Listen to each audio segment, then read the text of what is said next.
Couple minutes on the phone, then you're gonna count it. Yeah.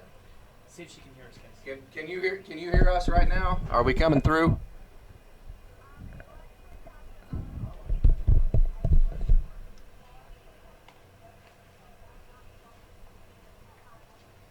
Okay. Okay.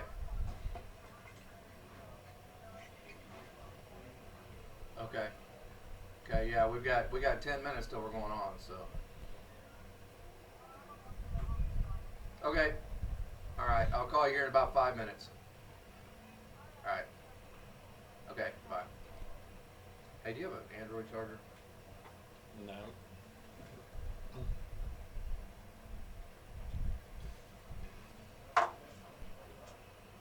You know, I'm not too for sure if Enid and Ponca cities, both 8th grade squads, don't comparably size up with that team.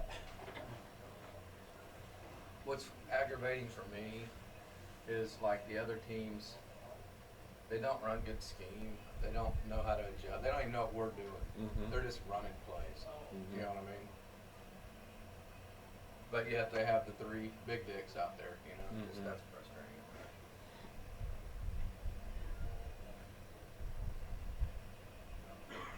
Get the fuck off of my infield. Practice somewhere else. Man.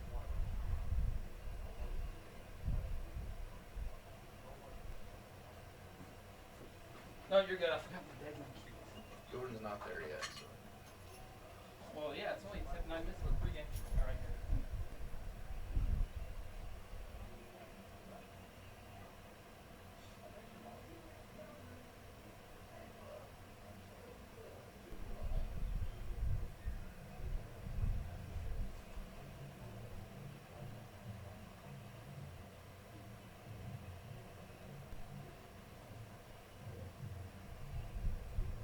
What's the deal with Chickasha?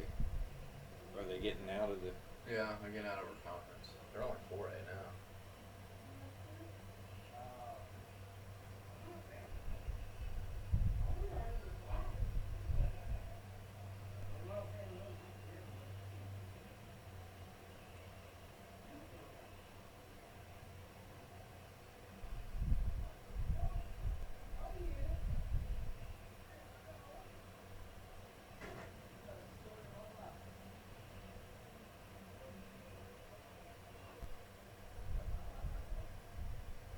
What she's talking about earlier about that 7th grade class and how they've been coached.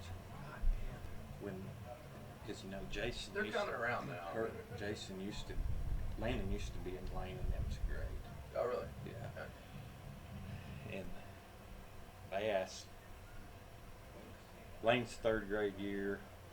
I just put him out there, and then they asked to help if I'd help, and it ended up we were in some knockdown dragouts. What's up, Coach? Hey, how's it going? Good. How are you? Good. Have you seen Matt Peering? Have not. Okay. Have not. All right.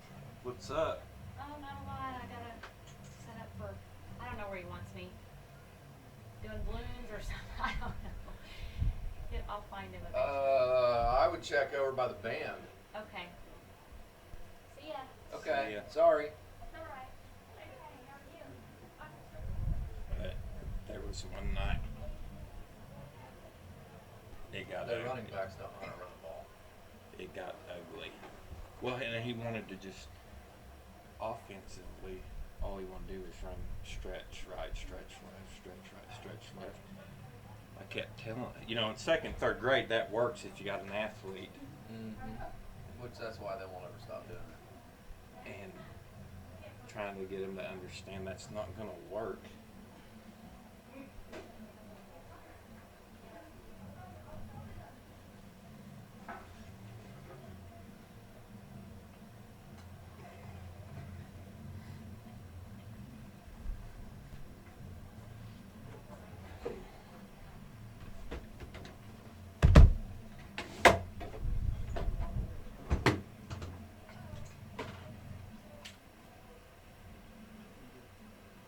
It's weird because this is backwards. This is usually my bass. Okay, are my ears good? for downstairs? Yes, I tested them. I got all that right here for you. Okay, can I bring a card down so I can tell you who the redhead referee is? I didn't get one. I'll just ask what it is. Yeah.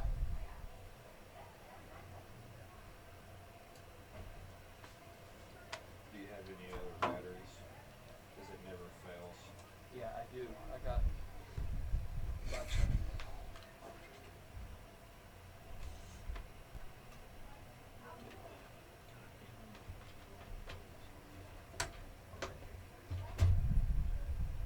Check this.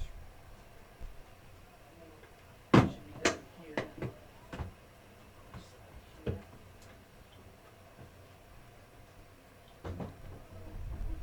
Shouldn't have anything yet. Oh, stop.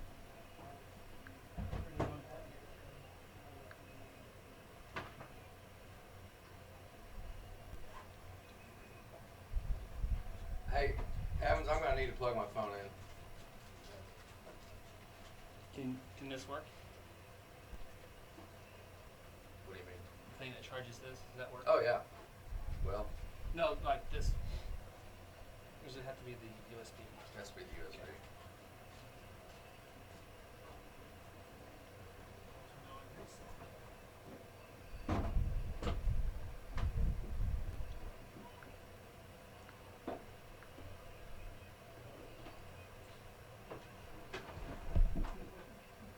Who'd you guys end up getting the film last? Through it. All right. Yeah. See if you can hear us. You got us? Okay, good. All right, very good. I'll just hang out. I got about 3.5 till we go on.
looking for Keenan Webb. Has a step on the receiver, and it's good at the 10. 5. Touchdown, Guthrie Blue Jays. And the Guthrie Blue Jays are state champions for the first time in school history, and they are celebrating on the field.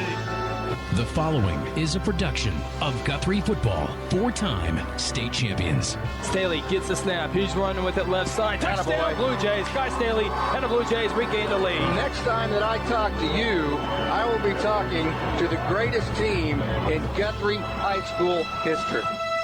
The Blue Jays are looking to add yet another gold ball made of Guthrie blue. Ryan Dutton takes the snap, and there you have it. The 2011 Class 5A state champions are your very own Guthrie Blue Jays for the third time in school history, and they have dashed onto the field. Motion to the left side. They run to the left side with Alexander across the 5 to the 1. Touchdown! Ida Alexander. And for the fourth time in school history, the Guthrie Blue Jays are your Class 5A state champions, and strike up the band one final time. One thing that will never be replaced is MTXE.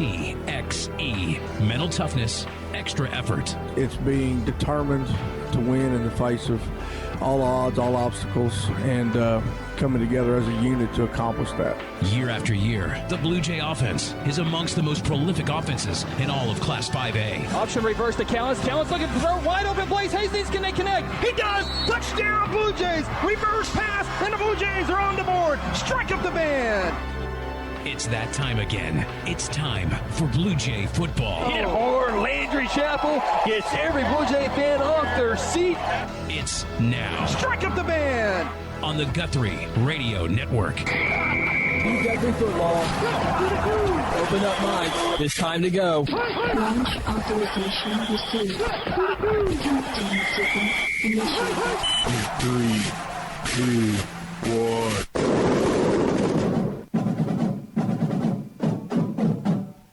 Guthrie Blue Jay Football 2017 is brought to you by Terra Insure Group, insuring your world. Interbank, what's going on now at your hometown bank? Golden Chick, the original and still the best. John Vance Auto Group, where it's comfortable to buy a car. Mercy, your life is our life's work. Golden Age Nursing Home, making the toughest decisions of your life the easiest choice you've ever made. Eskridge Chevrolet, a name you can trust for over 50 years. Guthrie Blue Jay Football is also brought to you by F&M Bank, Merritt Roberts Oklahoma Farm Bureau Insurance, the Fellowship of Christian Athletes, Sonic on Highway 33 and I-35, Guthrie Tag Agency, and Hayes Funeral Home. Welcome to Guthrie Football. The following is a production of Guthrie Football, spanning across the Blue Jay Radio Network. Throws it up for Dante Foster in triple coverage. Oh my goodness! Are you kidding me? Now, let's go live to the stadium with the voice of the Blue Jays, Chris Evans, and tonight's Interbank Blue Jay Kickoff Show. It's one of the greatest nights of the year inside Jelsma Stadium as alumni have come back home for 2017 homecoming. Welcome to Guthrie Blue Jay Football. Good evening, I'm Chris Evans, and welcome to the Interbank Blue Jay Kickoff Show for tonight's home contest between the Guthrie Blue Jays and the Northwest Classen Knights. Thanks for joining us as you listen across North Central Oklahoma on Hot 93.7 FM and around the globe on Guthrie Sports Page, Guthrie News Page, or the Guthrie News Page mobile app. Be sure to stop in and visit Interbank at 224 East Oklahoma, or visit Interbank on the web at interbank.com, member FDIC. Coming up in moments, my partners, Casey Porter, Phil Nichols, and Craig Fleck join me as we take a look into this week's 6th district game between the Jays and Knights. Blue Jays are coming off back-to-back losses to Carl Everett and McGinnis and carry a 1-4 overall record and 0-2 in 5A2. For Northwest, they continue to struggle for wins and enter with a 1-4 record and 0-2 in the district. Northwest won the first game of the season, but have dropped 4 straight and begin the toughest portion of their schedule with Carl Everett and McGinnis up next on the schedule. Tonight promises to be a fun night as the 2002 state championship football team is inducted into the Guthrie High School Hall of Fame and honors the 10-year anniversary of the 2007 state championship football team. Time now for opening timeout. After these short messages, Casey joins us and talks with Blue Jay head coach Kelly Beebe. You're listening to the Interbank Blue Jay Kickoff Show on the Blue Jay Radio Network. I'm Brian Sturkle with Interbank. You can bank on Guthrie's home team, the banking professionals at Interbank. Our decision makers and the people who serve you work closely together to provide responsible service and personal attention. We appreciate your business and look forward to seeing our friends in Guthrie and the surrounding communities at the Blue Jay football games. We're located at 224 East Oklahoma, or you can reach us by phone at 282-0470. Interbank, in it for you. Member FDIC. Stay tuned. Next up, Casey goes inside the Oklahoma Farm Bureau Coaches Corner with Blue Jay head coach Kelly Beebe when the Interbank Blue Jay Kickoff Show returns.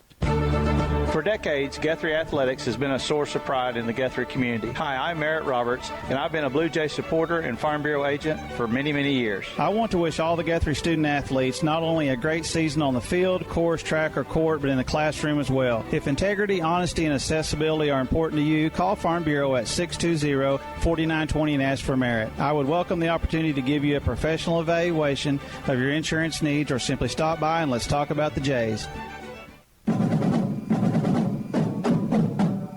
Welcome back to the Interbank Blue Jay Kickoff Show in the Oklahoma Farm Bureau Coaches Corner. Oklahoma Farm Bureau is your central location for all of your insurance needs. Contact Merritt Roberts, 282-2266. That's at Oklahoma Farm Bureau. Oklahoma Farm Bureau living beside you, working for you.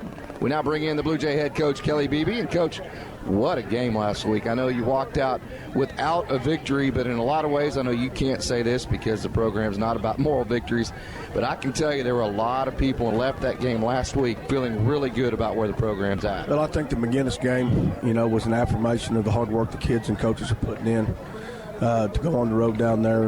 They're ranked 1 or 2, depending on where you look. Being a 3-point ball game in, the last couple minutes of the fourth quarter. It was a 3-phase game for us. We were able to run the football and throw play action pass. We limited all big plays and made them work for everything they got. And then we had some big special teams plays with the punt return. And I think the kids are getting better. They're buying in. They're taking their coaching. And they just continue to grind and try to improve for the second half of the season. Coach, you mentioned as far as the kids working very hard and all that paying off for them. One thing I was impressed, obviously that's happened, but I think the thing I was the most impressed with was the resiliency. There were some big sudden changes in the second half, and your kids just continue to play right through it. Well, this bunch has been pretty gritty all the way out, and we faced some awfully good competition and definitely had trial by fire for a lot of first-year players, and they're pretty battle-tested, and we try to stay even keel with them. You can't get too high and you can't get too low during the course of a game. It all comes down to execution, and I thought for the most part we executed at a high level last week against a pretty top-tier ball club, and the kids were, I don't think satisfied, but I do think that they were proud of their effort, and we're just ready to get one in the win column. One thing that's become clear to me, too, Coach, with the unbelievable schedule you played, the unbelievable competition you've had halfway through your season, it looks to me like they played such good competition, such great athletes, the game has really slowed down for them. Well, there's no substitute for reps, and we tell them that all the time. Practice reps, game reps, JV reps, film reps, and experience is always the best teacher.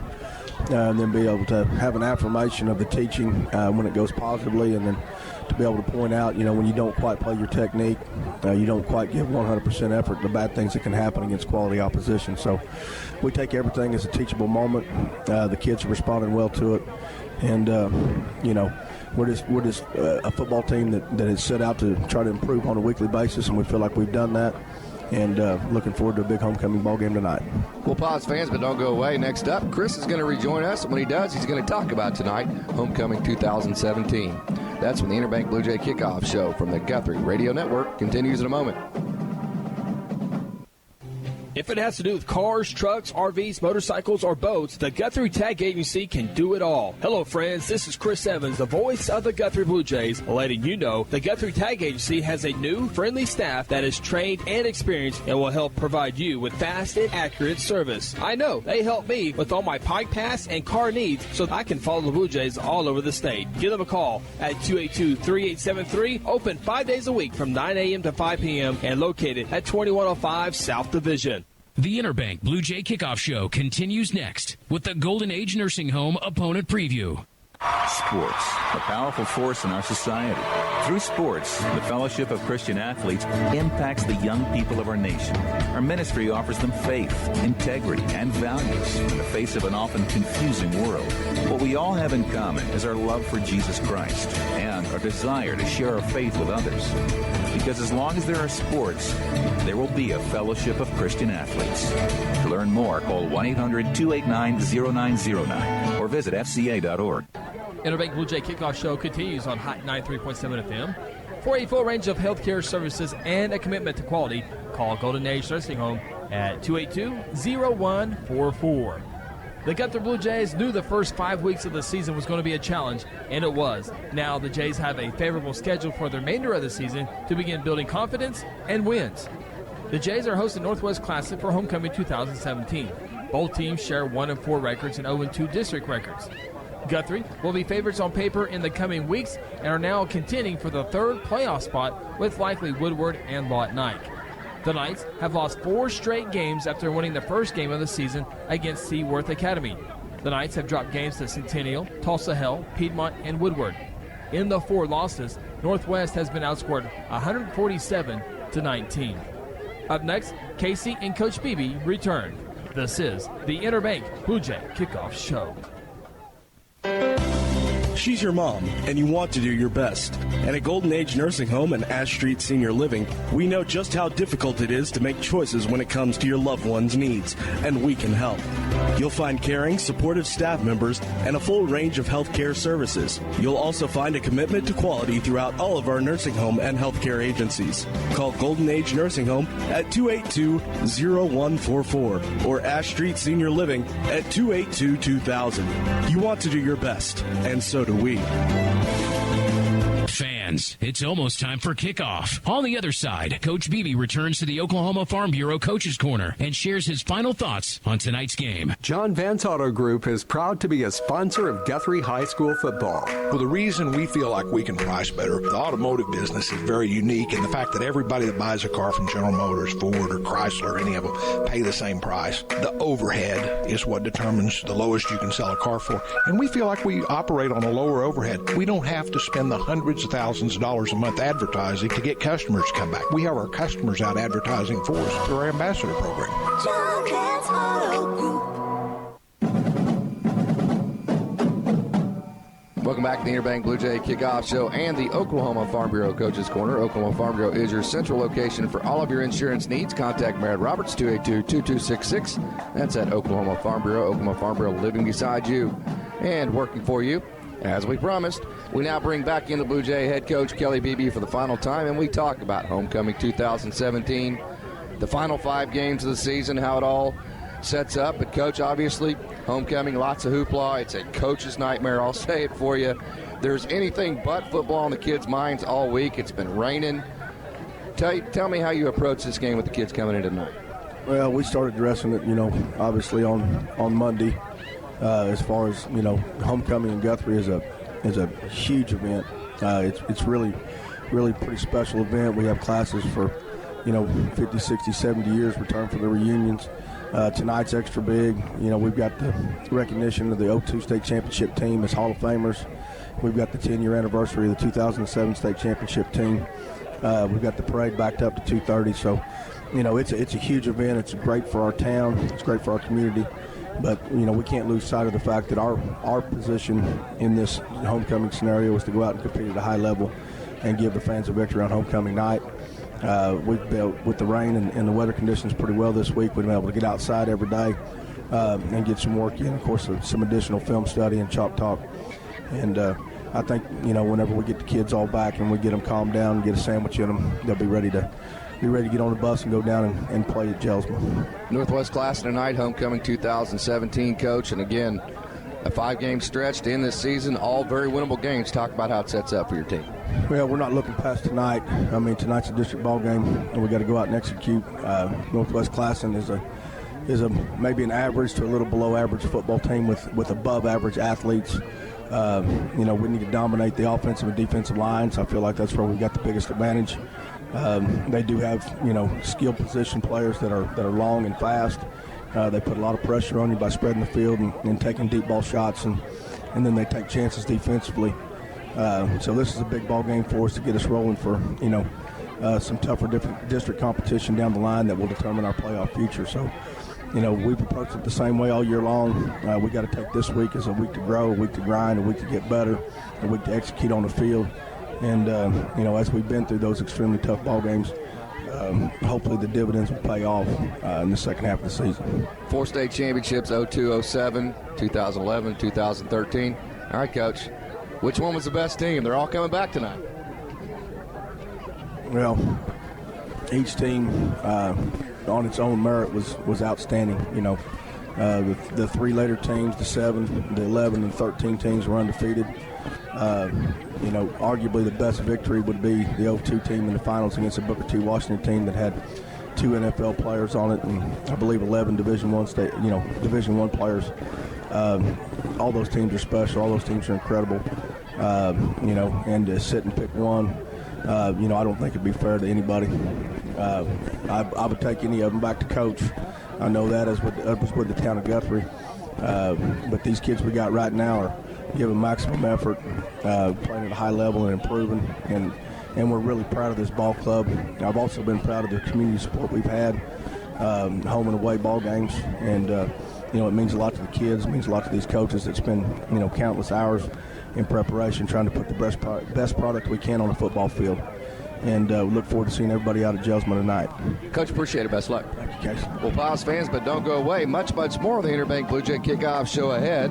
That includes the Eskridge Chevrolet Keys of the Game, the Mercy Health Report, tonight's coin toss, the National Anthem, and much more in terms of festivities for Homecoming 2017. That's when the Interbank Blue Jay Kickoff show from the Blue Jay Radio Network continues in a moment. Blue Jay fans, Eskridge Chevrolet is a proud supporter of Guthrie High School sports. This season, Eskridge Chevrolet at I-35 in Guthrie is cheering you the whole way and will help you score a game-winning deal in getting the new or used vehicle that you need. Don't worry about your credit history. Eskridge Chevy can get you approved. Come see us at Eskridge Chevrolet, just a short drive to I-35 in the Guthrie exit on Division Street. Call 1-800-NEW-CHEVY or visit EskridgeChevy.com. I'm Brian Sturkle with Interbank. You can bank on Guthrie's home team, the banking professionals at Interbank. Our decision makers and the people who serve you work closely together to provide responsible service and personal attention. We appreciate your business and look forward to seeing our friends in Guthrie and the surrounding communities at the Blue Jay football games. We're located at 224 East Oklahoma, or you can reach us by phone at 282-0470. Interbank, in it for you. Member FDIC.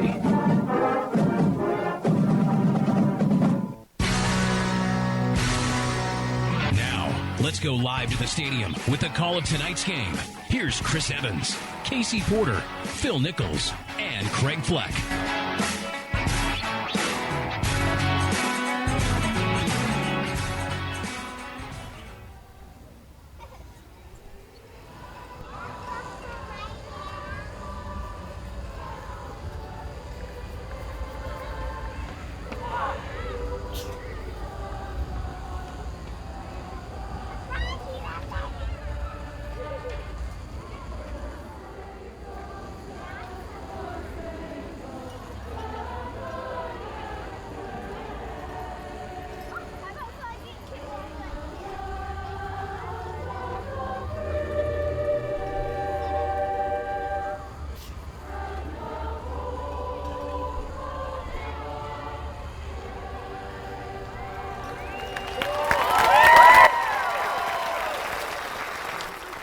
And there you have tonight's national anthem. And unfortunately, our pregame went a little long, and they're in a commercial break. We try to keep those interviews short as possible, but we missed the kindergarten class of Miss Davenport playing the national anthem. But hopefully we got a couple of recordings. We'll be able to put that on Facebook and YouTube and Twitter and all that good stuff, so you can have that. And Casey, you're right there to see it. 2 national anthems in one night. How about that? Get to salute the flag twice. It does not get any better than that. It does not get any better than high school Friday Night Lights here in smack dab middle of Oklahoma.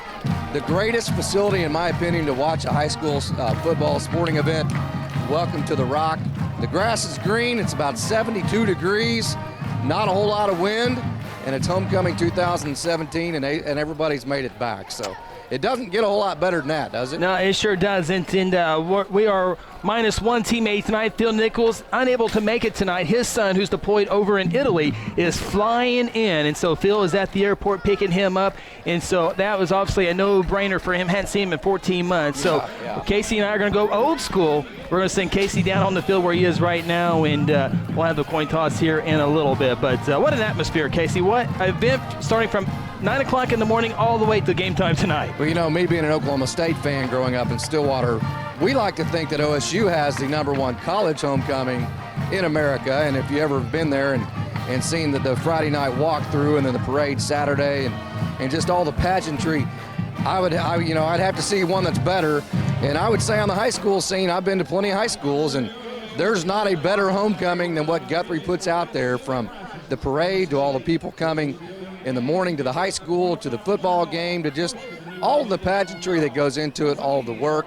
Everybody coming back. You know, I saw Kyle Smith today at a convenience store, and he bought me a candy bar. How about that? Absolutely. Class of 02, that's exactly what it's all about, isn't it? Yeah, and, you know, Jay's taking on Northwest Classen. Jay's big favorites here tonight. Northwest Classen struggling to score points and get wins in the win column. But the game is fun, but in between the first and second quarter, we're going to have some Hall of Fame introductions. We're going to have some Hall of Fame introductions at halftime, and especially that 2002 class. And then after all the Hall of Fame introductions, we're going to have the 2007 anniversary of the football state championship 10 years ago. So we got teams everywhere. The first two state championships here in Guthrie.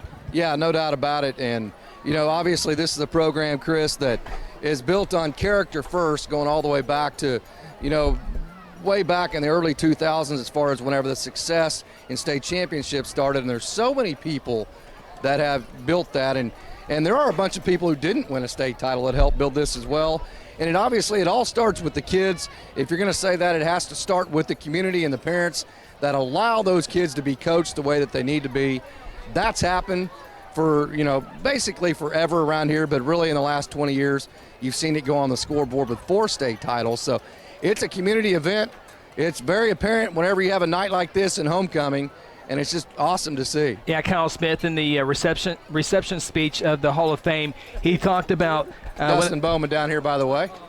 When Kyle Smith said the Jays won a state championship in Stillwater in 02, by the time they came back to town, the community already had signs up all over town congratulating them. That was just how much the community's been drawn in. Of course, it's been history since then with 3 other state championships after that. Yeah, you know, and I coach with the only first-round draft pick in baseball that Guthrie's ever produced, Eddie Daves, and he said he was in El Paso one night, and he hit a home run, and he looked up on the scoreboard, and it had a message that said, Eddie Daves, Guthrie loves you.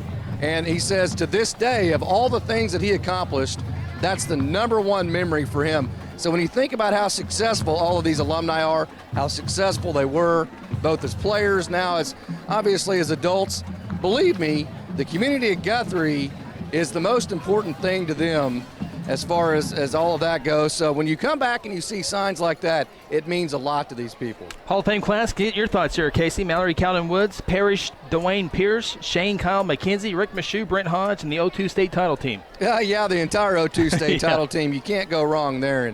And obviously you're talking about Guthrie people to the bone, and you're talking about a group of people that have studied that very well. So the Hall of Fame class this year was one of the most well-deserving, and I know I was so glad to see Brent Hodge go in.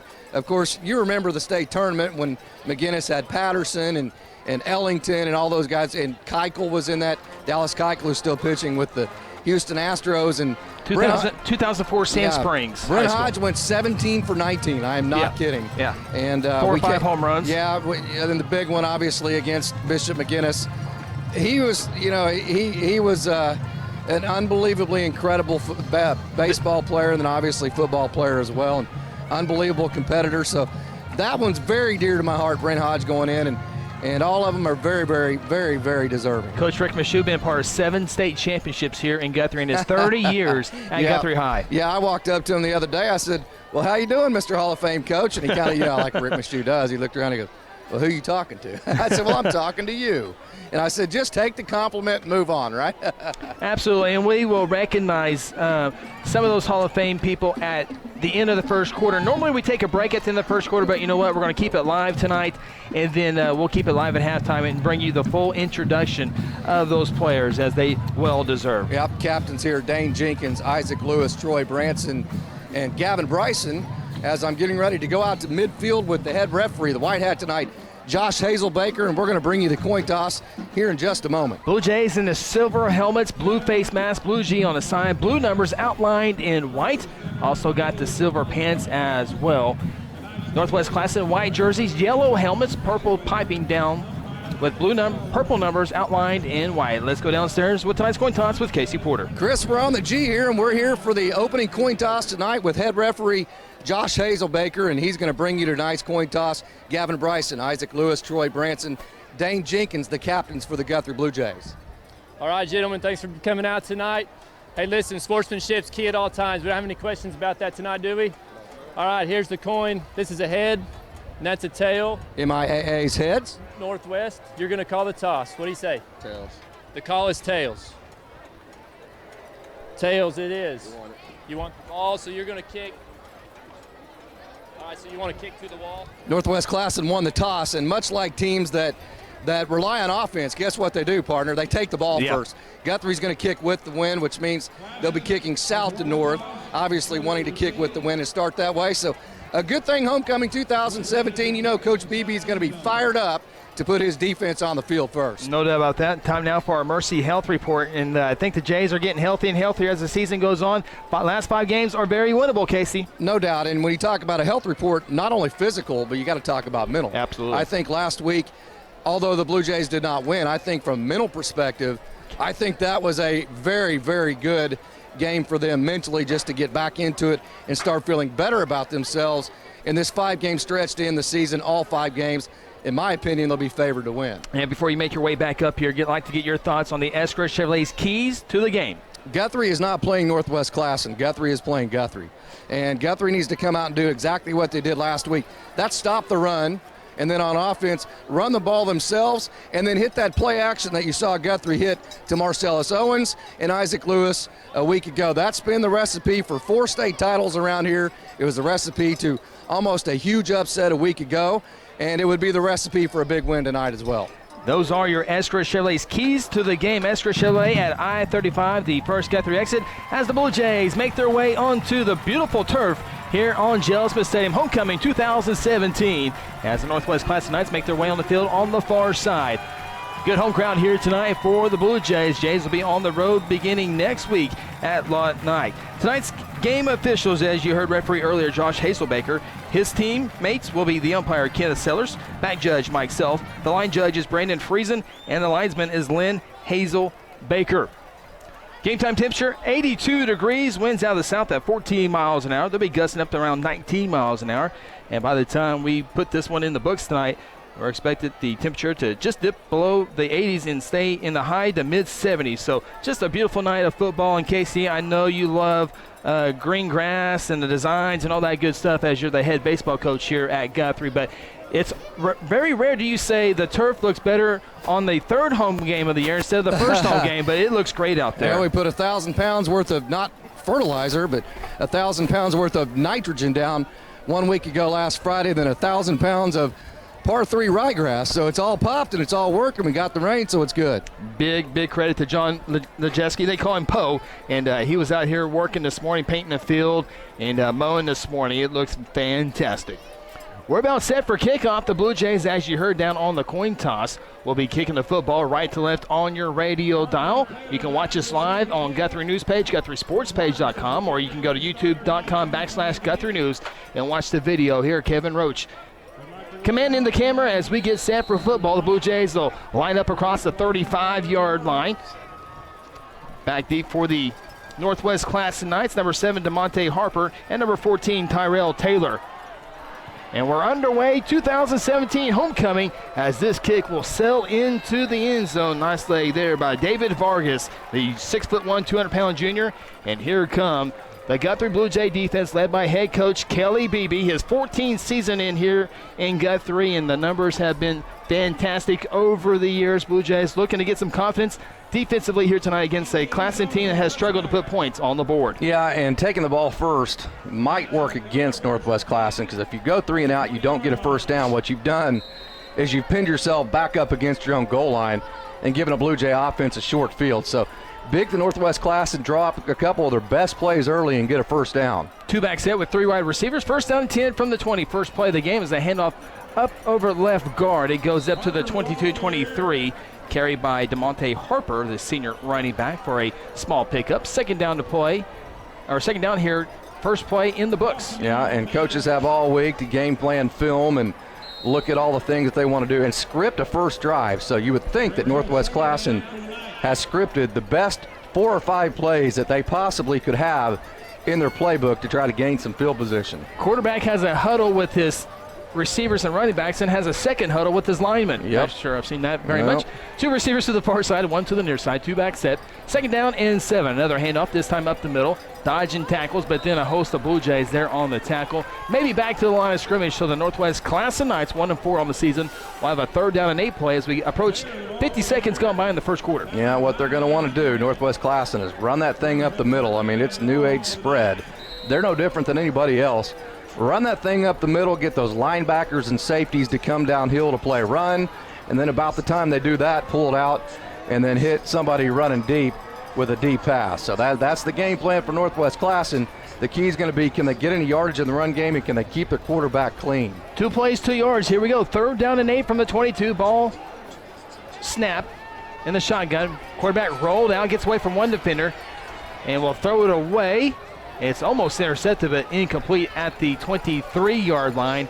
And Northwest Classen will go 3 and out, and the Blue Jays special teams will come onto the field. Marcellus Owens will back up around his 45 to midfield line, and Marcellus had a big touchdown catch last week. Yeah, and with 2 receivers back, in the college game, usually you see 1 deep punt return guy, but the Blue Jays put 2 guys back because you can't really predict which way the punt's going because the punters aren't good enough. So Guthrie, by doing that, is pretty much guaranteeing that they're going to get a punt return by either C.J. Ward or Marcellus Owens. Line drive punt. Bounces at the 42, picked up by CJ by the near sideline. He's quickly to the 30, 25, and pushed out of bounds at the 20, close to about a 20-25 yard return for C.J. Ward. You talk about field position. We'll kick off, and it proves to be true there as Jays will have a first down and 10. Yeah, you're better off, in my opinion, if you're the underdog like that, kicking the ball while your defense is fresh and trying to get a stop while your defense is fresh instead of getting a 3 and out now. Now the same guys, especially Northwest Classen, you look, they only have about 18 or 19 kids.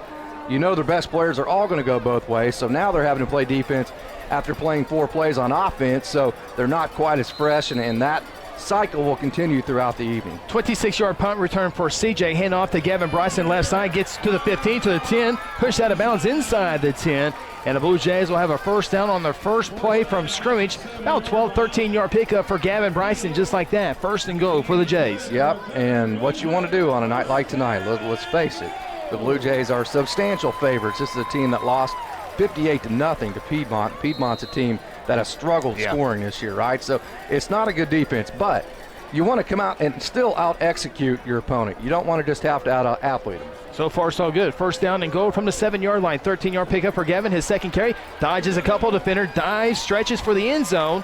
Did not get there. Good effort, though, as he picks up 6.5 yards. Second down and goal. 10 minutes to play in the opening quarter. I think you give it to Gavin one more time and let him get in the end zone. Love that dart play. Everybody has a different name for everything, but you start to the left. Your left tackle pulls back over, and then you put your foot in the ground and cut it back right underneath the pulling left tackle. And Gavin Bryson did that well, got up underneath Jamal Ronas. Second and goal from the 1-yard line. Kevin Bryson untouched into the end zone. And just like that, the Blue Jays have an early 6-0 lead. And like you said, you did not want to have to come out and out-athlete a Northwest Classen team. You want to out-execute them. You came out, stopped the run on the first and second down play defensively. You got pressure on the quarterback on 3rd down, and then you ran the ball 3 times and got into the end zone. You cannot have better execution than that.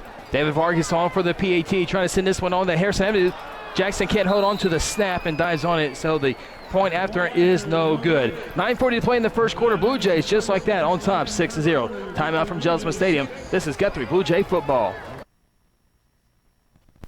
I'm Mike Gundy, head football coach of the Oklahoma State Cowboys. Respect of the opponent, spectators, coaches, and officials is necessary at all levels of athletics and activity programs. Your conduct is a direct reflection of you, your community, and your school. Sportsmanship is everyone's responsibility. Do the right thing. F&M Bank is a neighborhood bank with 8 branches and 17 ATM locations across 4 counties in central Oklahoma. F&M Bank can help you with all of your personal, business, and agricultural banking needs, or simply add efficiency to your business. Check out F&M Bank with online and mobile banking at www.fmbankok.com or download their app and have all of their services in the palm of your hand. F&M Bank is a neighbor you can count on. F&M Bank, member FDIC. Vargas to kick off for the second time in this game already. Played 2 minutes and 20 seconds. Blue Jays out to a 6-0 lead. David Vargas approaches the football on the 40. This one's a line drive kick. This one's going toward the sideline, and it goes out of bounds. A flag throws, and Northwest Classen will have great field position. Well, Northwest Classen went 3 and out on their opening drive. C.J. Ward returned the punt of 26 yards to the 20-yard line. Blue Jays need just 3 plays, a couple of run plays there by Gavin Bryson, and he gets in on a 1-yard touchdown run. Drive took 41 seconds, 3 plays, 20 yards. Scoring summary brought to you by the John Vance Motors. John Vance Motors, where it's comfortable to buy a truck, it is true. And so the Knights will have their second opportunity here. They had 3 snaps for 2 yards on their first try. They'll have it 1st and 10 from their own 35-yard line. Northwest Classen working left to right toward the rock, toward the baseball side of things. Blue Jays show blitz, and we have a flag, and look, this one might be going against the Northwest Classen Knights. False start. Offense. That's indeed the call there by Josh Hazelbaker.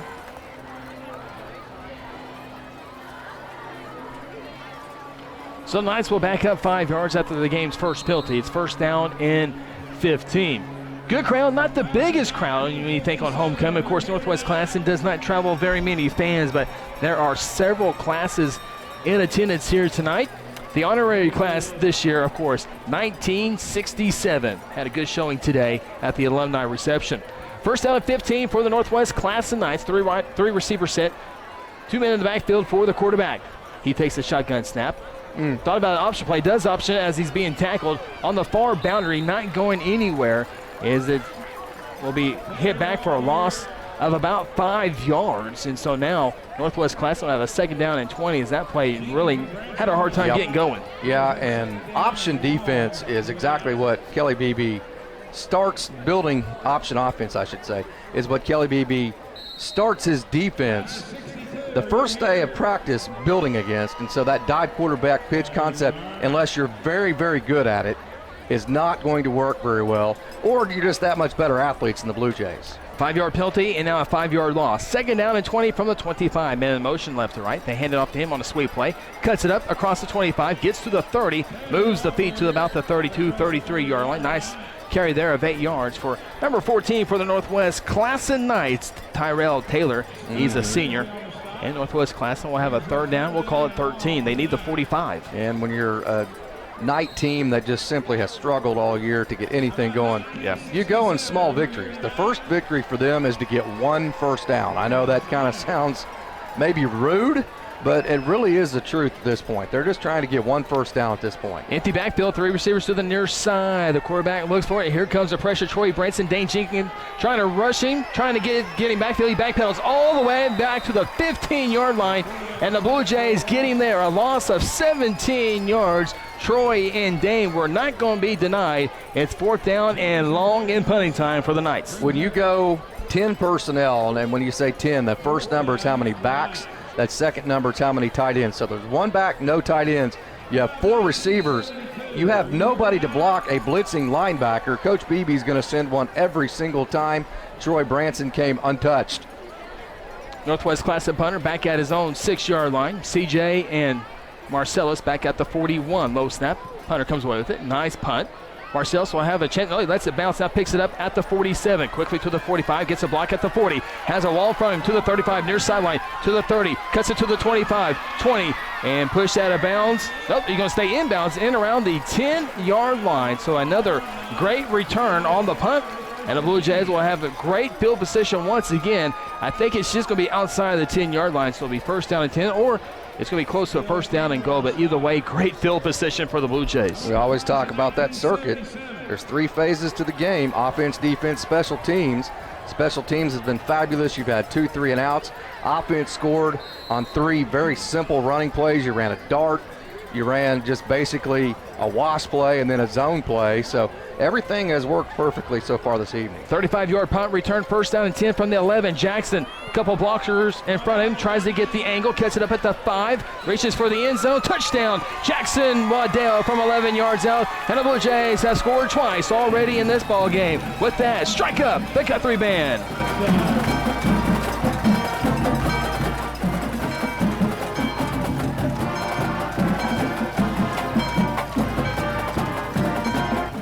I love that song, and I love that Q sweep to the wide side of the field. Jackson Waddell with a lead blocker ahead, snuck into the end zone to give the Blue Jays a 2-score lead, 12-0. David Vargas home for the PAT. Good snap, good hold. Kick will go over the goal, and it is good. The Blue Jays, just like that, have a 13-0 lead. 7:10 to play in the first quarter. You're listening to Guthrie Blue Jay Football, 93.7 FM, KSBI. You step out of the storm shelter and your home has taken a direct hit. You went online and found a policy, but you can't remember who the carrier is. Now, your roof is torn off and your belongings are scattered all over the neighborhood. Where are you going to stay tonight? How do you begin the process of cleaning up? Terra Insure Group is Guthrie's local one-stop shop for all your insurance needs. The agents at TIG all live within this community and will be there after the sale when you need them the most. Call Terra Insure Group at 293-4880 or stop by our offices at 2403 South Division across from the Beacon Drive-In. When it comes to Guthrie Blue Jay Athletics, Hayes Funeral Home is a proud supporter from the first game all the way to the championship game. Along with many years of experience in funeral service, the Hayes family brings compassion and professional service during difficult times. Owners Chuck and Lynette Hayes take pride in providing families and their loved ones quality care. Chuck and Lynette have not only supported families in the Guthrie area for countless years, but have supported Guthrie student athletes succeeding on the playing field and in the classroom. Hayes Funeral Home is located on the corner of Noble and Wentz, or simply give them a call at 405-282-3100. Blue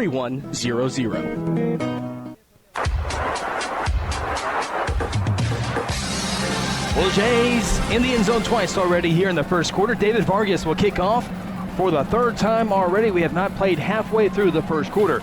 Vargas' kick is a much better kick, end over end. It will go into the end zone, so David kicks it 8 yards into the end zone for the 2nd time out of 3 tries. And here comes Northwest Classen for the 3rd time offensively. We've had a hard time getting going anything positive. They went backwards on their last drive. They have snapped the ball 6 times with 3 and outs.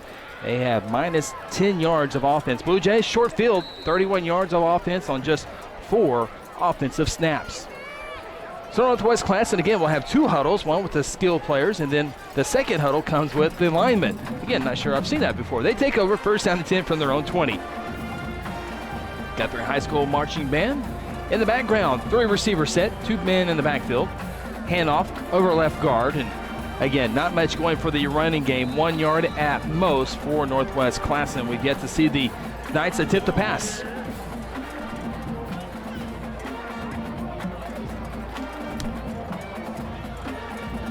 Blue Jays, I love the uniform combination. Yeah. They got the gray tops and bottoms, blue numbers outlined in white. Good looking. Yeah, those are the digs that the Little League program bought for him a year ago. That's right. Yeah, good looking look. Is that a metallic gray? Is that what you call that? Yeah, I think so, yeah. Silver gray. Silver gray. For the helmet, and then a metallic gray for the bottoms. 3 receiver set, 2nd down and 8 on the 22-yard line, And there's a handoff, and again, 3, 4, 5 Blue Jays in the area of the tackle. Northwest Classen back at the 19-yard line. So when they snap the ball, they'll be behind the chains once again. 3rd down, 11, coming up on the midway point of the first quarter, 13-0. And if you're Northwest Classen, you've run the ball on first down, the 3 first downs you've had, and then you've tried to throw it on 3rd and long. That is not a combination that's going to give you a whole lot of success this evening. I think if Northwest Classen wants to have a chance at moving the ball at all, they're just simply going to have to throw it a little bit on first down, a couple of safe passes to get ahead of the chains. We'll see if this will be their first pass of the night. They tried a couple of times, just haven't been able to get the pass off. And again, pressure in the backfield. Quarterback dumps it. It's going to be incomplete pass. I should correct myself. That's the second pass attempt for Northwest Classen. And that one was close to intentional grounding. No flag, though. And Northwest Classen will have to punt the football away for the third time. Yeah, and it's a situation to where you do not want to get in third and long if you're Northwest Classen and then just have to drop back and throw it, because you're going to have to put 4 or 5 wides out there, which means Guthrie's going to blitz, and you're not going to be able to block it, and your quarterback's not going to have time to throw it. How's the video feed tonight? Is it looking good? Looking good. Kevin Driver's working so far? Yeah. Kevin Roach, the man on the job. Short but a decent punt for Northwest Classen. Fielded by the Blue Jays at the 45, quickly to the 40, near sideline to the 35, trying to cut it to the 30, and pushed out of bounds and around the 20-yard line. And trying to see what Blue Jay that was returning the football. Marcellus Owens with his second punt return. And once again, the Blue Jays will have a first down and 10 inside the 20-yard line for their third drive. And that was a 19-yard punt return for Marcellus. So the 27-yard punt return. So the Blue Jays have had 3 punt returns, 27, 26, and 35 yards. Your offense hasn't been stopped. Your defense has 3 3-and-outs. You have 3 punt returns of 20 yards plus. Each phase is fighting itself, the other phase to see which one's been the best so far. Justin Adams gets his first carry, tries it along the right tackle, lost the yard back at the 20-yard line, second down and 11. Justin Adams in the homecoming royalty tonight. And again, stay tuned. At the end of the first quarter, we usually take breaks, and I think we'll be okay on getting our breaks in tonight. We're going to have 3 of the 6 Hall of Fame introductions, and as the stadium will hear it, you will hear it live here on the radio. Yeah, have you ever in basketball gone up to your coach and said, "Hey, coach, I'm open."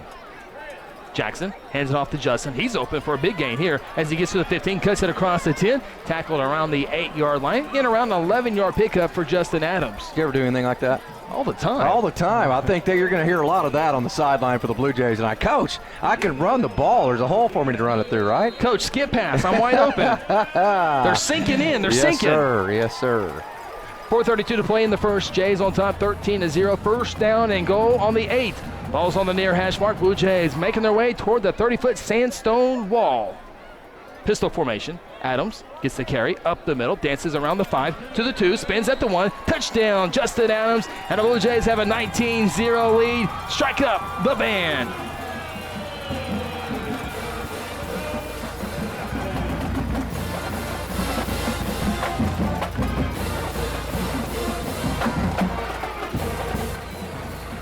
Love that song. I love that song. That means what, partner? The Blue Jays have scored again, huh? This time Justin Adams. Gavin Bryson, Jackson Waddell, and now Justin Adams in the end zone for the Jays. The extra point is up over the rock on the Harrison Avenue, and it is good. Blue Jays on top now 20-0. 4:15 to play, first quarter. This is Guthrie Blue Jay football on the Blue Jay Radio Network. Sonic has every slush flavor someone could ever want. This is basically slush headquarters. Where sour blue raspberry plans world domination. Well, not if Lemonberry has anything to say about it. Oh, Lemonberry, you're already sour. Come to the sour side. Never. I'll never join you. Refreshment just got colorful with new slush flavors like blue raspberry made with Nerds candy. And start your day with the 99-cent morning drink stop. Sonic at I-35 at Highway 33. This is how you Sonic. John Vance Auto Group is proud to be a sponsor of Guthrie High School football. We're all about Guthrie and the people who live here. The customer service philosophies with the John Vance Auto Group are keyed on fixing it right the first time. Nobody likes to have a problem with their car. If they bring it in, they want it fixed in a timely manner, and they want it fixed right the first time. And we think if we do that, that word spreads, and it has. Our service departments have a tremendous reputation. John Vance Auto Group.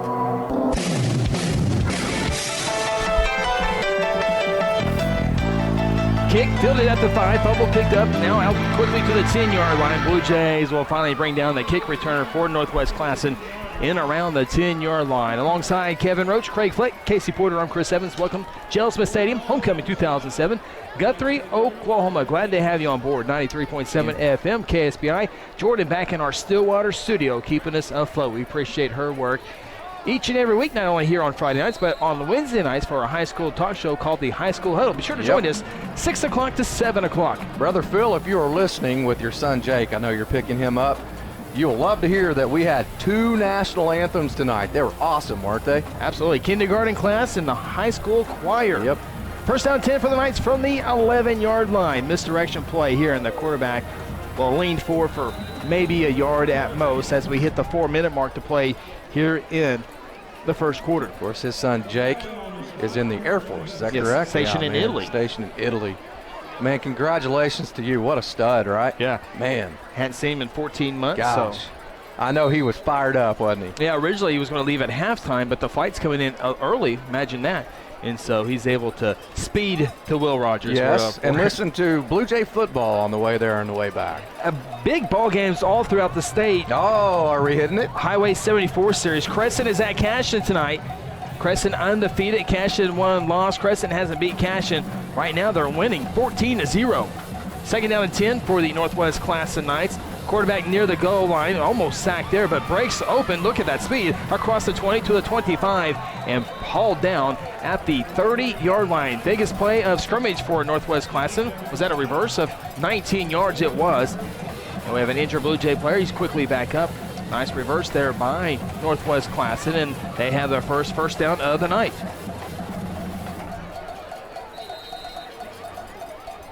We on Facebook or YouTube tonight? YouTube. Okay. Why am I having a hard time finding it? Guthrie News page or Guthrie Sports page? Guthrie Sports page. Okay.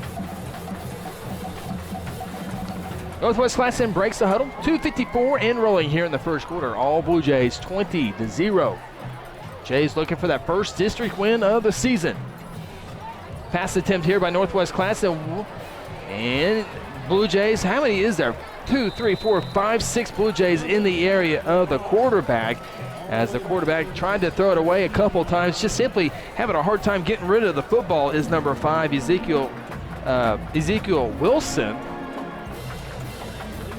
He's hit for a loss. Now, and you're set up again, one of these long yardage situations, which means you got to spread the field, remove potential pass blockers to put them out to run routes out at receiver, which means Coach Beebe is going to find a linebacker to blitz, and your quarterback isn't going to have time to throw a pass that could get you anywhere as close to 23 yards. Loss on a play. Dane Jenkins with the tackle. Second down at 23. Wilson avoids the rush again, gets on the outside, gets away from one tackler. The second and third Blue Jays will get him after just a short pickup. And so once again, it'll be third down and 20-plus yards for Northwest Classen. They're going to be in danger of punting the football away for the 4th time. Josh Hazelbaker is going to give us this call here in a minute. And I think Guthrie probably decline this, make it 3rd down. Holding, offense. Penalty is declined, 3rd down. That's indeed what the Blue Jays did.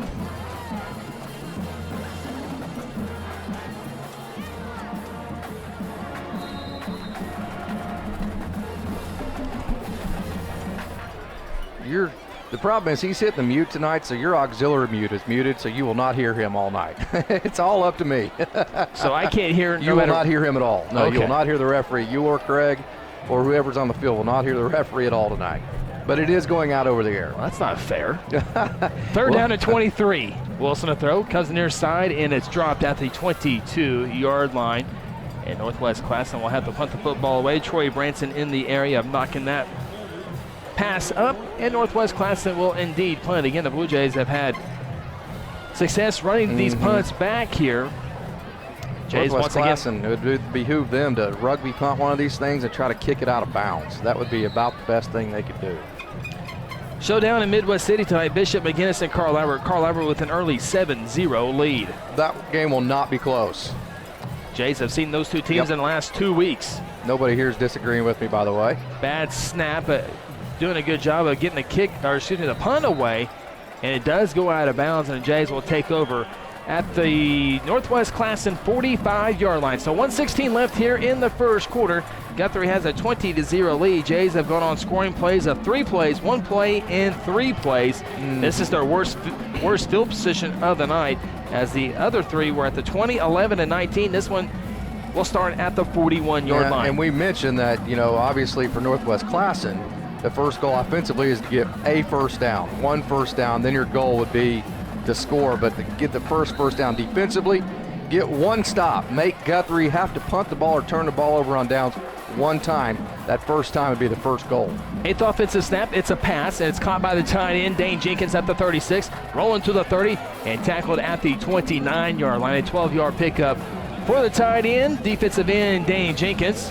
Big Blue Jay grappler on the wrestling mat. That's the first pass and catch for the Blue Jays. This is the night to where all of the guys who do the dirty work, rewarded. That get rewarded for doing all that. No doubt about it. Dane Jenkins, no doubt, is one of those. Boy, and he made a big play on that 3rd down play a week ago. Forced the 4th down play for McGinnis that some people think that Richardson did not get in on. Jackson Waddell, pistol formation. Takes down a belly, Gavin Bryson. Now will run along the right side. Gets a lead block. Cuts it up to the 25 and down just shy of the 20-yard line. Be second down as we have 41 seconds to play in the first quarter. I got to give John Poe a lot of credit. This is going to sound a little geeky, but I want to get this out. Every year he does what's called aerates this field, which means he takes big old cores of sod out of it. And what that does, it allows it to drain. And with the 8 inches we've had here in the last 2 weeks on this field, for it to be as playable as it is tonight, that is a big credit for him. Absolutely no doubt about it. He's done a wonderful job to make it look like the way it does, and the Blue Jays are taking advantage of it with a 2nd down and 2 here as Jackson Waddell rolls and fires and hits Isaac Lewis at the 12-yard line. He's got it, and he goes inside the 10. He's tackled at about the 7, stays in bounds, and that will be the end of the first quarter. A good first quarter, homecoming 2017. Your Blue Jays lead 20-0. This is Blue Jay football on the Blue Jay Radio Network.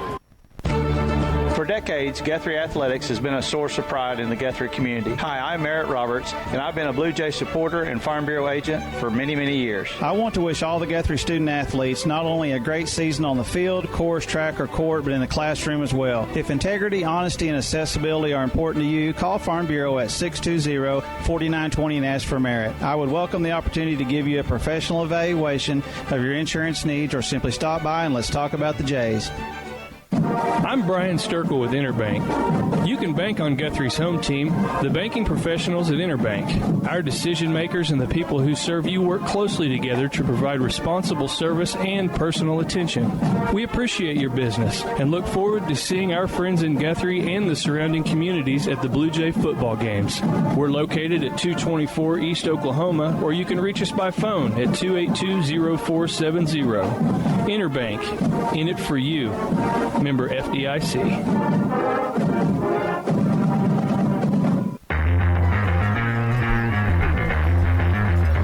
We flip fields now, sides of the field I should say, as we begin second quarter action here at the Rock, homecoming 2017. Blue Jays win a 20-0 lead. Guthrie's had the ball 3 times, scored all 3 of them. Northwest Classen has yet to get a first down, and the Blue Jays are knocking on the door once again as they have a first down and goal from the 7. Chris Evans is doing homecoming duties as he is announcing all of our wonderful Hall of Fame inductees for this year. And he's back now, but great job, partner. Busy day for you. It has been a busy day. First down and goal for the Blue Jays from the 7-yard line. 3 wide receiver set, man in motion left to right. Blue Jays now working toward the baseball side of things. Jackson into the end zone, looking for a receiver, and it's caught. Touchdown, Blue Jays, as the defender slipped and fell. It was an easy catch for the Blue Jays. Isaac Lewis, strike up the band.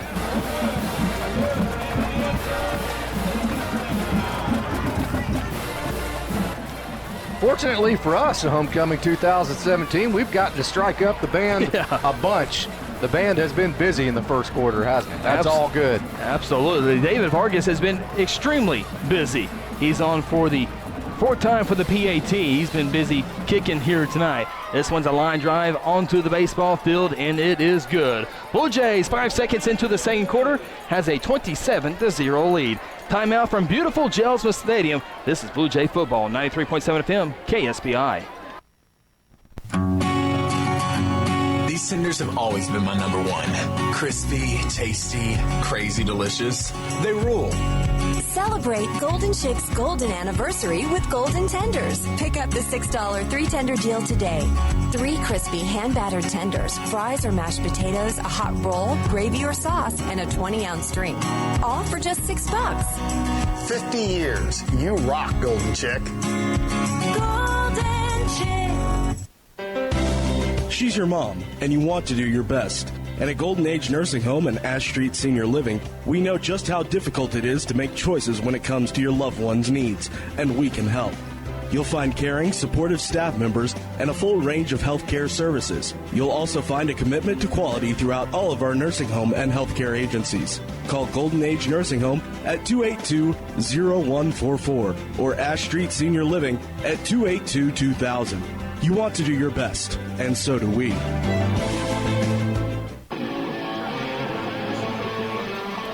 Well, the Blue Jays go on their longest drive of the night, 4 plays, 41 yards, minute 21 off the clock. 7-yard touchdown pass, Jackson Waddell to Isaac Lewis. Isaac Lewis, the 4th Blue Jay to score here tonight. That's been your John Vance Motors scoring summary. John Vance Motors, it's all true. David Vargas will kick left to right for the first time in this ball game. This is a sky kick toward the Guthrie bench, and it's fumbled, and I think it was touched, and the Blue Jays will pick it up. Cannot advance that, as there was a big hit on the play, and the Blue Jays take the sky kick and will take over at the 37-yard line of Northwest Classen, and you can kind of see that play coming as it was kicked high. It was a perfect sky kick toward the Guthrie sideline. The Northwest Classen 9 kind of jumped up to receive the ball and got popped, and the ball was loose, and the Jays pick it up, and they'll have a first down and 10. Usually in those scenarios, as Craig Fleck throws it into my ear, that's why you always see the fair catch signal no matter what happens, because then you can't get hit, or you're not supposed to get hit, and you just receive the ball and don't worry about any turnovers. And so with that, the ball would be placed at the 38-yard line. We have a timeout taken by Northwest Classen. And I think we'll go ahead and keep it here. I think we're going to be okay on our timeouts. 11:52 to play until the Golden Chick halftime show. And if you're a big Blue Guthrie fan, you don't want to go away at halftime, because we got some more Hall of Fame inductions, including the 2002 state championship team. And then after the coronation, we're going to honor the 2007 state championship team, as it was 10 years ago this season they won the state title. You know, my mom will appreciate this, and she just texted me. She said she was a 1967 grad. Okay. And while she graduated, Dad was away at National Guard boot camp, so he did not get to see that. But she will appreciate this, as we have been to the Tournament of Roses and Tournament of Roses parade in that whole tournament there in Pasadena, and then the Rose Bowl. Of course, me being the sports guy, I never even knew there was anything else other than the football game, you know? Right. But when you get out there and you see that, you realize the football game really is just another event in the whole Tournament of Roses. Yeah. The football game and homecoming here is just part of the celebration that goes on with homecoming in Guthrie, Oklahoma. So it's 27-0. This has been great, but everything else around this is even better. Yeah, and the stands have quickly filled up as well. Both sides are full. Resuming action, first down 10 from the 38. Inside handoff to Gavin Bryson. Quickly across the 35 to the 30. Cuts it to the 25, across the 20, 15 to the 10, 5, touchdown. Gavin Bryson from 38 yards out. His second touchdown of the night. Strike up the Guthrie High School Marching Band.